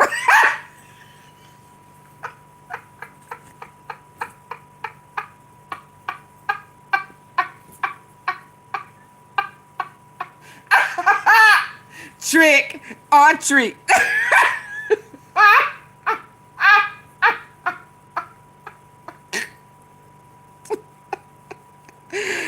Diddy got a job in the washateria. He is washing boogers and shit sheets. All type of stains. Some of them he used to, some of them he ain't.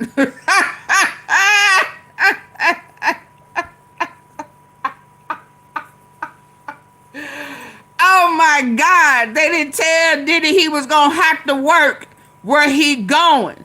See, all he had to do was sit in the jail den and watch TV or go to his room every now and then he will have these fake meetings that he said he was joining Crips and Bloods and all type of gang ops to have some harmony. But now he over at Fort Dix.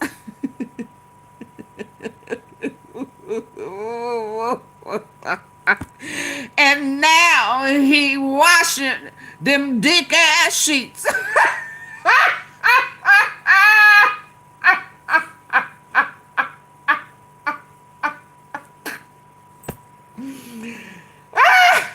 Them bottom pants that some of them criminals been wearing for a whole damn month.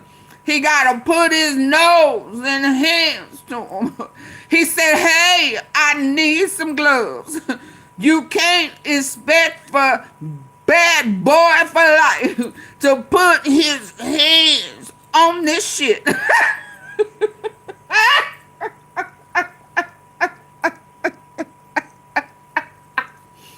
Fort Dix detention guard said, nigga, if you don't wash them clothes, the butt of this stick is gonna poke you in places you don't want to be poked.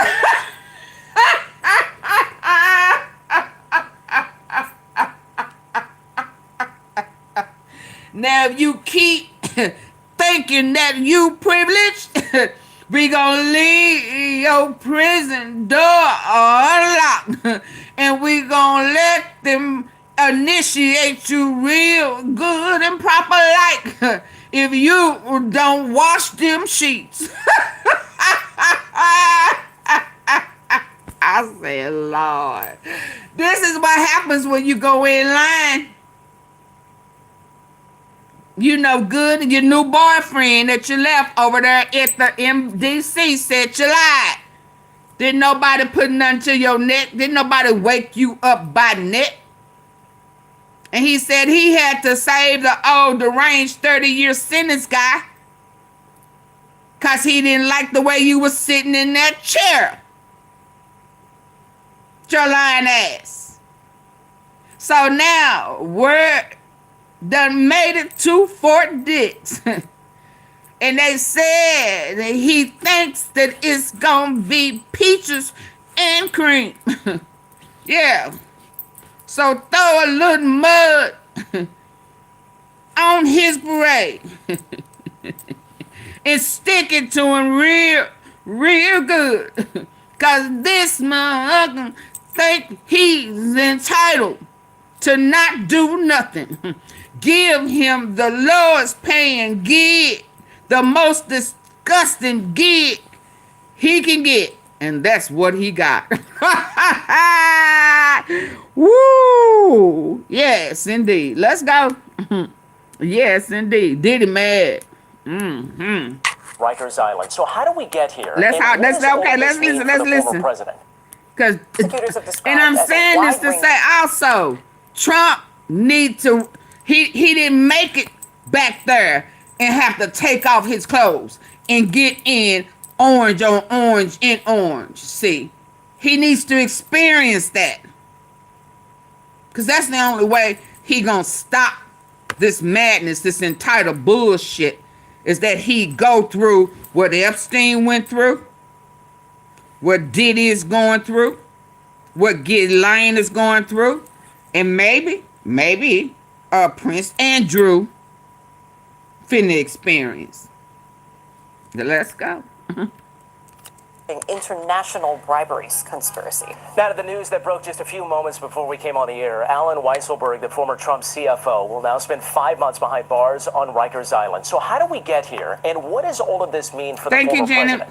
A lot to connect here, a lot to break down. Let's bring in Eyewitness News reporter Phil Tate has been following all of this for us. So Phil, Get us up to date. What does this mean? Like, share, and subscribe. Join the membership. Yeah, well, Alan Weissenberg, the longtime CFO for the Trump Organization, was just inside the courtroom, sentenced to 5 months behind bars. That's for lying under oath in the civil fraud trial of Donald Trump. I want to get straight to some video right now that we captured just moments ago as we saw him walk inside of the courtroom with his legal team. He did not utter a word as he prepared to appear before a judge. Now, for lying.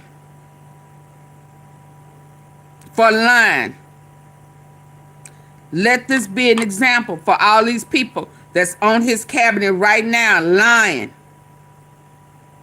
Lying. Because when push come to shove, he gonna leave y'all hanging. He not the first in that old cabinet, and he ain't gonna be the last. You see the other guy trying to play like his wife is sicker than what she probably is. This is what he do. And he gonna do it to them too. Let's go. I'm walking inside of the courtroom with his legal team. He did not utter a word as he prepared to appear before a judge. Now, this scene isn't unfamiliar to him, having spent a short sentence for tax evasion. Well, he pleaded guilty to 2 counts of perjury, lied under oath, while testifying about his knowledge of the size of the Trump Tower triplex in New York City. Hey, that was Sister listed Belinda. on financial statements. Just think about it. Trump has built his entire persona. He pleaded guilty to 2 counts of perjury, Online. lied under oath, while He know how to testifying do that. about his knowledge of the size of the Trump Tower triplex in New York City. So again, I told y'all remember, he rich on paper when it's something that he wants, and he broke come tax time. So he inflated. Just like his lies. Big got trillion and a zillion. They have paid that he just making up shit. Y'all double tap. I'm on overtime over here. Get the lights up. I'm supposed to be gone. What are we doing? Double tap. Yeah, I need for y'all people to coming over here talking about who the worst in the Democrats and stuff. Get off that cult wagon. Look at his head down there. He done lost all the top and middle part of his hair.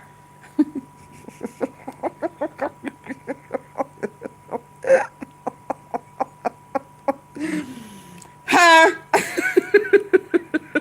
That was lit. I'm sorry, I ain't no good. Silver fraud, lying under oath, received 5 months, second stint at Rikers. Ain't Rikers bad? Can he handle Rikers? Well, hell, he done been there before. With that head down, he said, how did I let this... I'm walking inside of the courtroom with his legal team. He did not utter a word as he prepared to appear before a judge. Now, this scene isn't unfamiliar to him, having spent a short sentence for tax evasion. Well, he pleaded guilty to 2 counts of perjury, lied under oath, while testifying about his knowledge of the size of the Trump Tower triplex in New York City that was listed on financial statements. Just think about it. Trump has built his entire persona around being this incredible businessman, a master deal maker. He's even written best-selling books about it. And then his own CFO walks into court and spills the beans, saying that Trump is fully aware of the fraudulent actions. That's a bombshell revelation for sure. So, here's the scoop. Trump's former chief financial officer just turned on him in court, bringing some serious heat with his testimony. This wasn't just a case of one rogue employee acting out. According to what Weisselberg said, Trump himself was running a long-term scheme to defraud banks and insurance companies. It's honestly hard. You lying to me. He what? Trump what? He told this to the court? Oh, Lord. Oh, Lord. Oh, what? Now he said what now? And I said a what? Trump's former chief financial officer just turned on him in court, bringing some serious heat with his testimony. This wasn't just a case of one rogue employee acting out. According to what Weisselberg said, Trump himself was running a long-term scheme to defraud banks and insurance companies. Y'all give my likes up. I'll step away. Give my likes up.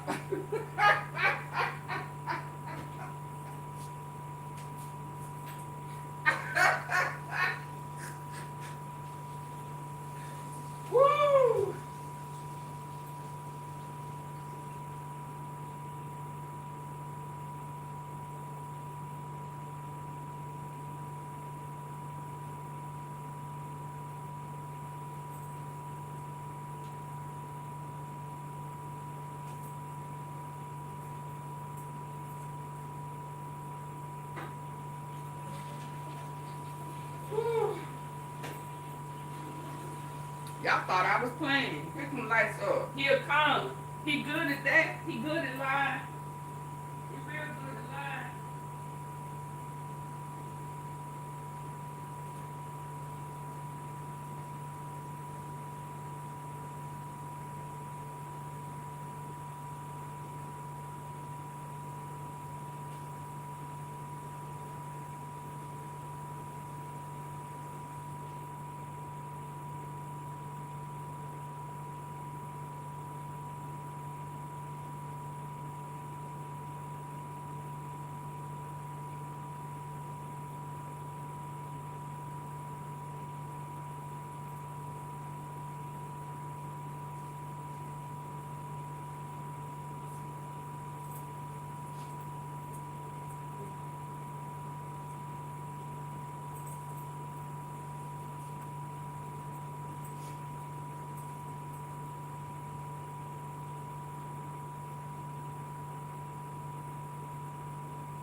Excuse me.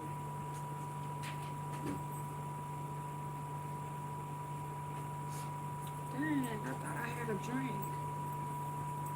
Oh, no, I drank it. Okay. Okay, y'all get my lights up.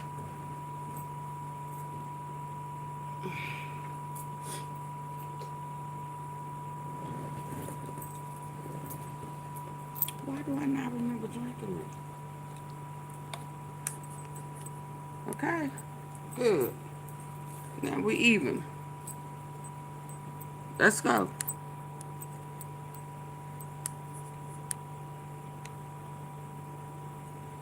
It's honestly hard to believe he Thank said you, that Mimi. out loud. I mean, we're talking about Trump's most trusted financial advisor just throwing for sure. So, here's the scoop. Trump's former chief financial officer just turned on him in court, bringing some serious heat with his testimony. This wasn't just a case of one rogue employee acting out. According to what Weisselberg said, Trump himself was running a long-term scheme to defraud banks and insurance companies. It's honestly hard to believe he said that out loud. I mean, we're talking about Trump's most trusted financial advisor just throwing him under the bus. The prosecutor said Weisselberg was trying to get a favorable loan, insurance rates, and other economic benefits. Meanwhile, Trump's first criminal trial involving a hush money payment to porn star Stormy Daniels is expected to get underway in just 5 days. Wait, what? So yeah, listen.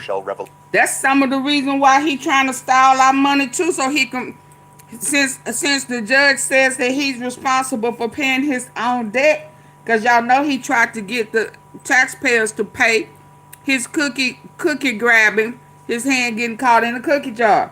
So he wanted us to pay for that. Some of that stalling is so that he can funnel some money. Not just that woman. I mean, I think hers is like $82 something million. He got to pay her, and he keep getting all his appeals keep getting denied. They say he got to pay that, and now you mean Stormy? Oh my God.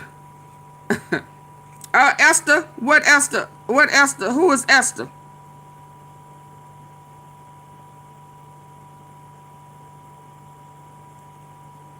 Well, whatever you did, Esther, bye. Bye. I bet you one thing. on your live and on my live, I bet you my numbers are better than yours.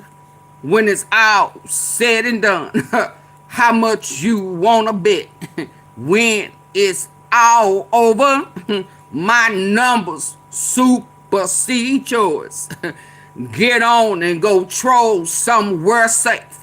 You one of them haters from over there wondering how that old ass lady still outshine than you. She look younger than you and her numbers look better than you. Hello. Now go play with somebody safe. Little ugly people. Yeah, even if you ain't a girl, you're a dude that act like one. Now go play with yourself, okay? Okay. Bye, Esther. Now. For sure. So, here's the scoop. Trump's former chief financial officer just turned on him in court, bringing some serious heat with his testimony. This wasn't just a case of one rogue employee acting out. According to what Weisselberg said, Trump himself was running a long-term scheme to defraud banks and insurance companies.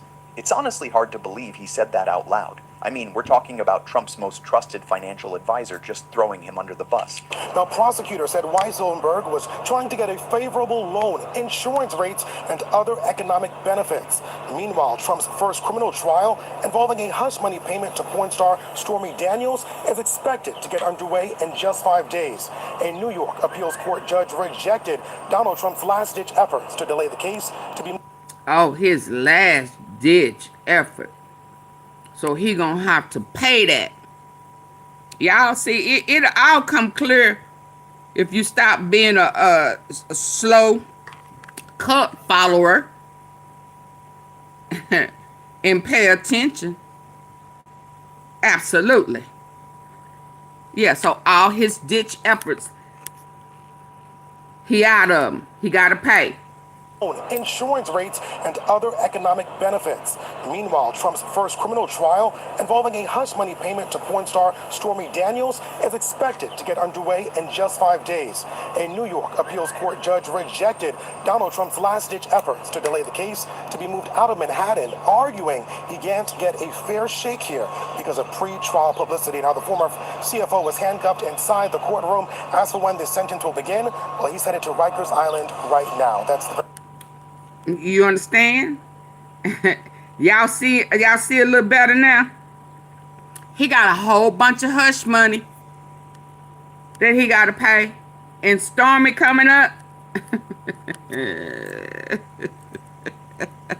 Look at here. Didn't I tell you to keep your nasty, perverted hands and pallywhacker to yourself? Yeah. And anybody who loved this man, you love pedophilia. Let's be clear. He don't want to pay. He just want to play. He don't want to pay. Word has always been you have to pay to play. Especially when you get caught. Money payment to porn star Stormy Daniels is expected to get underway in just 5 days. A New York appeals court judge rejected Donald Trump's last-ditch efforts to delay the case to be moved out of Manhattan, arguing he can't get a fair shake here because of pre-trial publicity. Now, the former CFO was handcuffed inside the courtroom. As for when this sentence will begin, well, he's headed to Rikers Island right now. That's the very latest outside of Manhattan Criminal Court. I'm Phil Tate, Channel 7 Eyewitness News. And let's just say his testimony was pretty damning. He didn't just throw out vague claims. He brought specific numbers and documents to back it up. He said they inflated the size of Trump Tower's penthouse, making it seem 3 times its actual size to boost its value. They exaggerated the worth of golf courses and other properties to paint Trump as being wealthier than he was. This isn't a matter of political spin or media. Y'all hear this? I told y'all he good at being a liar and a thief. A manipulator. He rich by inflation and he broke come taxes. And y'all think that that's a good business. Yeah, now all his friends and all the people that Trump's skin, he's broke. So is he a good businessman, or is the people that he have working for him going in there manipulating, doing this, that, and the other? Several people from the last cabinet has went to prison, and these people are too. Let's go. The size of Trump Tower's penthouse, making it seem 3 times its actual size to boost its value. They exaggerated the worth of golf courses and other properties to paint Trump as being wealthier than he was. This isn't a matter of political spin or media bias. It's straightforward I criminal think J.P. Morgan Weiselberg admitted all of this as under well, oath, with the prosecutors jotting down notes on everything he said. So we've got some pretty intense stuff happening here. Alan Weiselberg's testimony is hitting hard, and it's all tied to a plea deal he's made. He's working with the prosecutors to help himself out legally, but that doesn't take away from how damaging what he's saying really is. You see, prosecutors don't just hand out plea deals to anyone who's going to make up stories on the stand. They do it for people who can provide solid, truthful evidence that strengthens their case. And Weiselberg, well, he was in the thick of it. He's the one who handled the financial statements, worked with the banks, and knows all the dark financial secrets. Now, let's talk timing. This couldn't come at a worse moment for Trump, right as we're gearing up for the 2026 midterm elections. He's currently serving as president, and his own CFO is now on the stand discussing the systematic fraud that he allegedly directed. That's pretty hard to spin, don't you think? It's not like he can brush this off as a witch hunt when it's his own trusted financial advisor under oath saying he committed crimes. This really damages Trump's whole narrative. His political identity hinges on being that successful businessman, remember? Back in 2016, he said, "I'm not a politician. I'm a businessman. I know how to make deals. I know how to create wealth. I'll run the country like a business." But if that business was built on lies, if the wealth he so he'll make I know deals, how to create wealth. I'll run the country that he like a don't business. have no But if intentions that on business was paying. built on lies, if the wealth he flaunts was deals, I know how to create damages Trump's whole narrative. His political identity hinges on being that successful businessman, remember? Back in 2016, he said, "I'm not a politician. I'm a businessman. I know how to make deals. I know how to create wealth. I'll run the country like a business." But if that business was built on lies, if the wealth he flaunts was exaggerated and the deals were based on falsified financial statements, then his entire story falls apart. Walls It paints a picture of Trump and not the as ceiling this is clever square foot. businessman, Oh, Lord. but rather as someone who got caught in a con. Absolutely. The prosecutors have even called Weiselberg's testimony devastating for Trump's defense. They're saying it reveals intentional efforts to hide information from regulators, showing an intent to commit fraud. This isn't about simple mistakes or aggressive accounting. We're talking about deliberate deception. That's a real mess for Trump, both Deliberate legally and politically. deception. Legally, it gives prosecutors a key witness to testify about Trump's direct involvement in the alleged criminal activities. Having someone who was He in the may room be in during trouble. crucial decisions He makes his proving Trump's own guilt a lot CFO. key witness to testify about Trump's direct involvement in the alleged criminal activities. Having someone who was in the room during crucial decisions makes proving Trump's guilt a lot more straightforward because this Absolutely. is someone who was Hi, taking Edward. orders right from him. This testimony connects the dots between Trump's commands and what actually went down. You know, everything that's been said about Donald Trump's wealth just got a serious boost in credibility. His former CFO, who spent over 30 years with him, just laid it all out in court. Y'all hit the like confirming that button. Trump's financial statements were sprinkled with over-exaggerated claims. It turns out the grand success he talks about isn't quite what it seems, He's and a the guy liar. would apparently bend the law to keep up appearances. This testimony is bound to shake things up in both the legal... Like I said, he don't have no intentions on leaving because he really don't have nowhere to go. He funneling money from one spot to another, and he knows something is ticking because he trying to stay in the White House. Yeah, so is he behind on Mar-a-Lago? Was the person in the bushes, in the trees, was that a debt collector? Somebody trying to serve him a subpoena all up in the trees. Yeah, where you going? Yeah, that's why you using money, trying to build over there, because your intentions are to bleed the U.S. dry, steal all their money, and when it's all said and done, you're gonna be over there with, you thought, I don't know, now you in, maybe you're gonna go to Saudi, cause Israel, oh yeah, he mad at you. Or hell, y'all may be fronting, I don't know, but y'all, I'm finna get ready to go, since Esther came over here and saying that y'all ain't hitting my like buttons. I'm finna get ready to go. Yeah, I think y'all her friends over here intentionally not hitting the like button. Yeah. And political arenas. So let's get into I think the Vance details is gay. of Well, what he was Alan all up in Weisselberg testified. This on. isn't just some vague He was stuff. all up in It's clear-cut Erica testimony Kate packed with specific fraudulent actions, trying to leave his complete with wife for numbers her and was supporting weird on the documents. streets. One of the standout examples he mentioned was the valuation of the Trump Tower penthouse, this well-known residence. Hold on, let's look. Y'all know we like going in 4 houses now.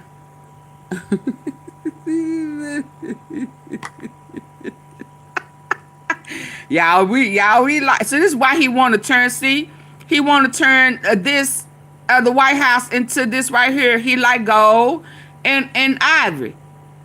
Yeah, this is why he trying to duplicate. Hell, he got these same damn chairs in the White House. Yeah, gold. Yeah, so listen, y'all, he is trying to turn the White House into his house. This is where all that white and gold is coming from. Get your binoculars out. Desire fire. House watchers. Come on, y'all. Y'all, come on, team. Y'all know we like going up in folks' houses and shit.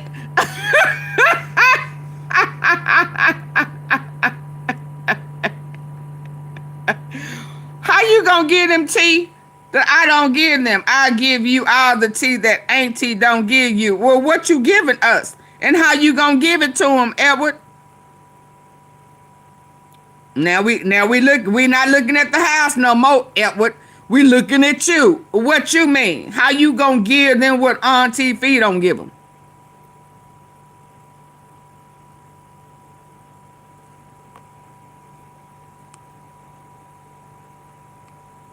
You got your boots on the ground, Desire.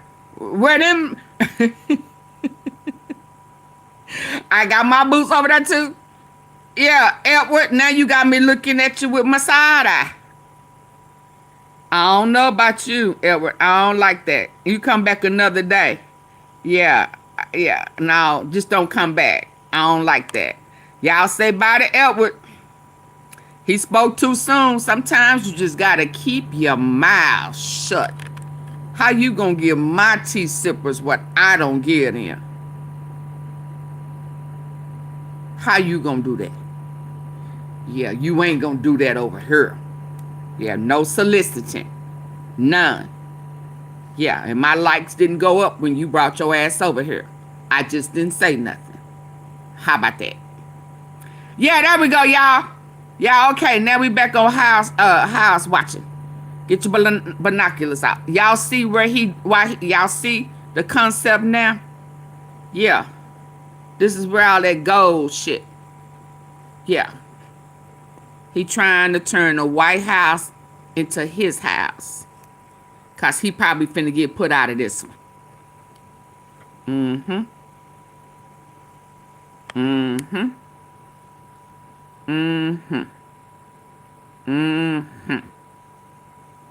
Yeah. It's nice though, I ain't gonna lie. One of the standout examples he mentioned was the valuation of the Trump Tower penthouse, this well-known residence where Trump lived for many years before stepping into the presidency. Weisselberg revealed that the financial statements they prepared claimed the penthouse was about 30,000 square feet.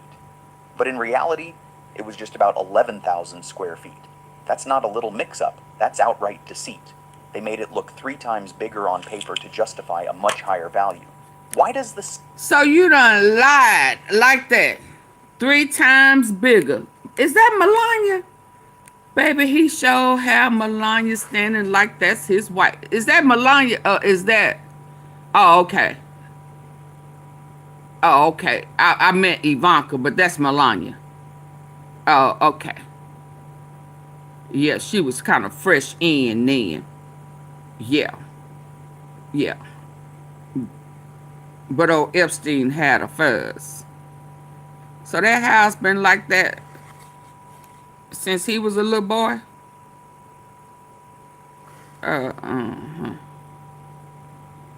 Yeah. What that mean? They say that hand sign means something. Yeah. Yeah, okay, let's go. We done been over here long enough. So he done inflated the price. I told y'all. 3 times bigger on paper to justify a much higher value. Why does the size discrepancy even matter? Well, real estate values usually hinge on the price per square foot. If you're inflating the size to 3 times what it really is, you can also inflate its worth to 3 times as much, which affects everything from loans to insurance. Banks consider your assets for the loan amounts they're willing to give, and insurance companies evaluate those values for their premiums and coverage options. By exaggerating the apartment's size, that's what he Trump means. could snag better loans and lower insurance rates. That's classic fraud. Weisselberg also talked about golf courses, explaining how Trump's properties were systematically overvalued as well. They would assert that a golf course was worth hundreds of millions, even when comparable properties were going for much less. telling on him, y'all. This wasn't just a fluke. It was a conscious effort. So let's break down what's been happening with Trump's financial dealings. It turns out that Alan Weisselberg, former CFO of the Trump Organization, has been spilling some serious tea about how they would manipulate property values. They were inflating these numbers to make Trump's portfolio appear much more impressive and wealthy, especially when it came time to secure better financial deals. It's like they had 2 different versions of the same story, depending on who they were talking to. When applying for loans, they would ramp up property values to prove they had more collateral. But then, when it was time to deal with tax authorities, they would deflate those same values to lower tax obligations. That's quite the juggling act, claiming your property is worth a fortune one moment and drastically less the next, all to benefit from both sides. And let's be honest, that's textbook fraud. We have to keep in mind that tax authorities and banking regulators aren't just working in a vacuum. They communicate, they compare notes. So when they see wildly different valuations for the same properties depending on who it benefits, it screams fraud. Weisselberg's testimony hits hard because he's not just some outsider making wild claims. He's the guy who was in the thick of it. He's the one who prepared those financial statements and sat in those meetings with Trump discussing the numbers. He dealt directly with banks and insurance companies, which gives him unique insight into everything that went down. Now, under oath, he's saying it was fraud and that Trump was the one directing it. That's some serious damage right there. Prosecutors. He put a name on it.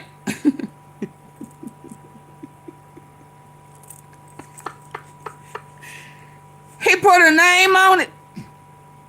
Are you telling me that old boy with the ball at the top, he said Trump knew exactly what was going on and he was the one who instructed you to do it?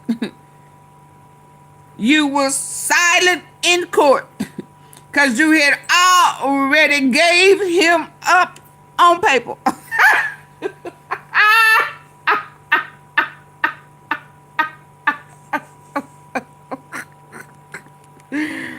Oh, me. Oh, my. Oh, Lord. He thought Letitia James had got him before.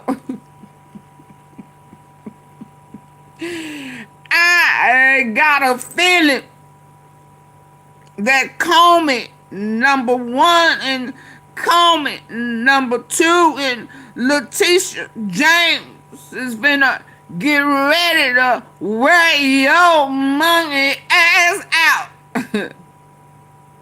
Yes, indeed. Let's go. Yes, indeed, baby. financial statements and sat in those meetings with Trump discussing the numbers. He dealt directly with banks and insurance companies, which gives him unique insight into everything that went down. Now, under oath, he's saying it was fraud and that Trump was the one directing it. That's some serious damage right there. Oh my. Prosecutors are calling his testimony devastating because it lays out crucial elements needed to prove fraud. First off, it shows the financial statements had false information. Those valuations were intentionally incorrect. So he knew this when he went after Letitia James, see?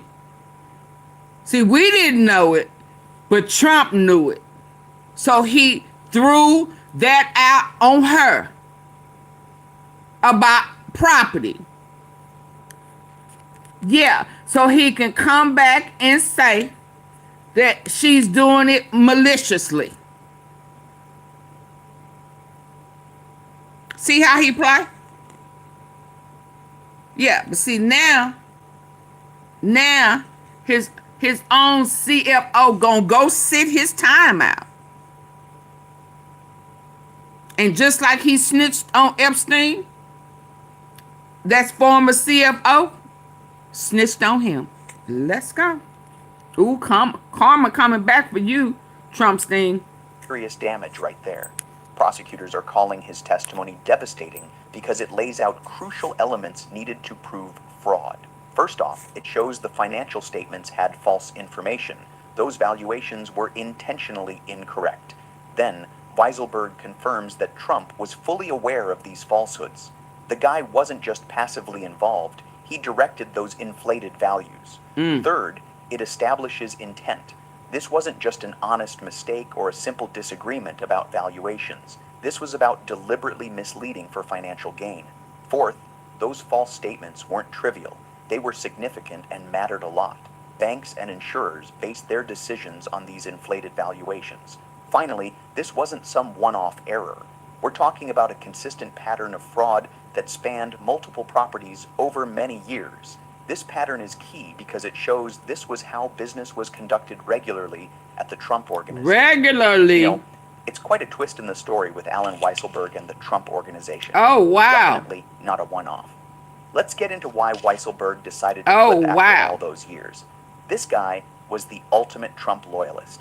He had been with the Trump family since the 1970s and fiercely protected Trump's interests, keeping all those financial secrets close to his chest. He had a reputation for being someone who would never betray Trump. So, what changed? Well, things took a turn when Weisselberg got indicted and faced some serious criminal charges tied to tax fraud and other financial shenanigans. So he was a lawyer. He was lawyer. Business was conducted regularly at the Trump Organization. Gotcha. You know, it's quite a twist in the story with Alan Weisselberg and the Trump Organization. Definitely not a one-off. Let's get into why Weisselberg decided to flip after all those years. This guy was the ultimate Trump loyalist. He had been with the Trump family since the 1970s and fiercely protected Trump's interests, keeping all those financial secrets close to his chest. He had a reputation for being someone who would never betray Trump. So, what changed? Well, things took a turn when Weisselberg got indicted and faced some serious criminal charges tied to tax fraud and other financial shenanigans. The prosecutors were pretty clear. They had him dead to rights with documents, bank records, and solid evidence that would almost certainly lead to a conviction. That left Weisselberg with a tough choice. Risk going to trial, likely lose, and end up spending years behind bars or cooperate. Tell the truth.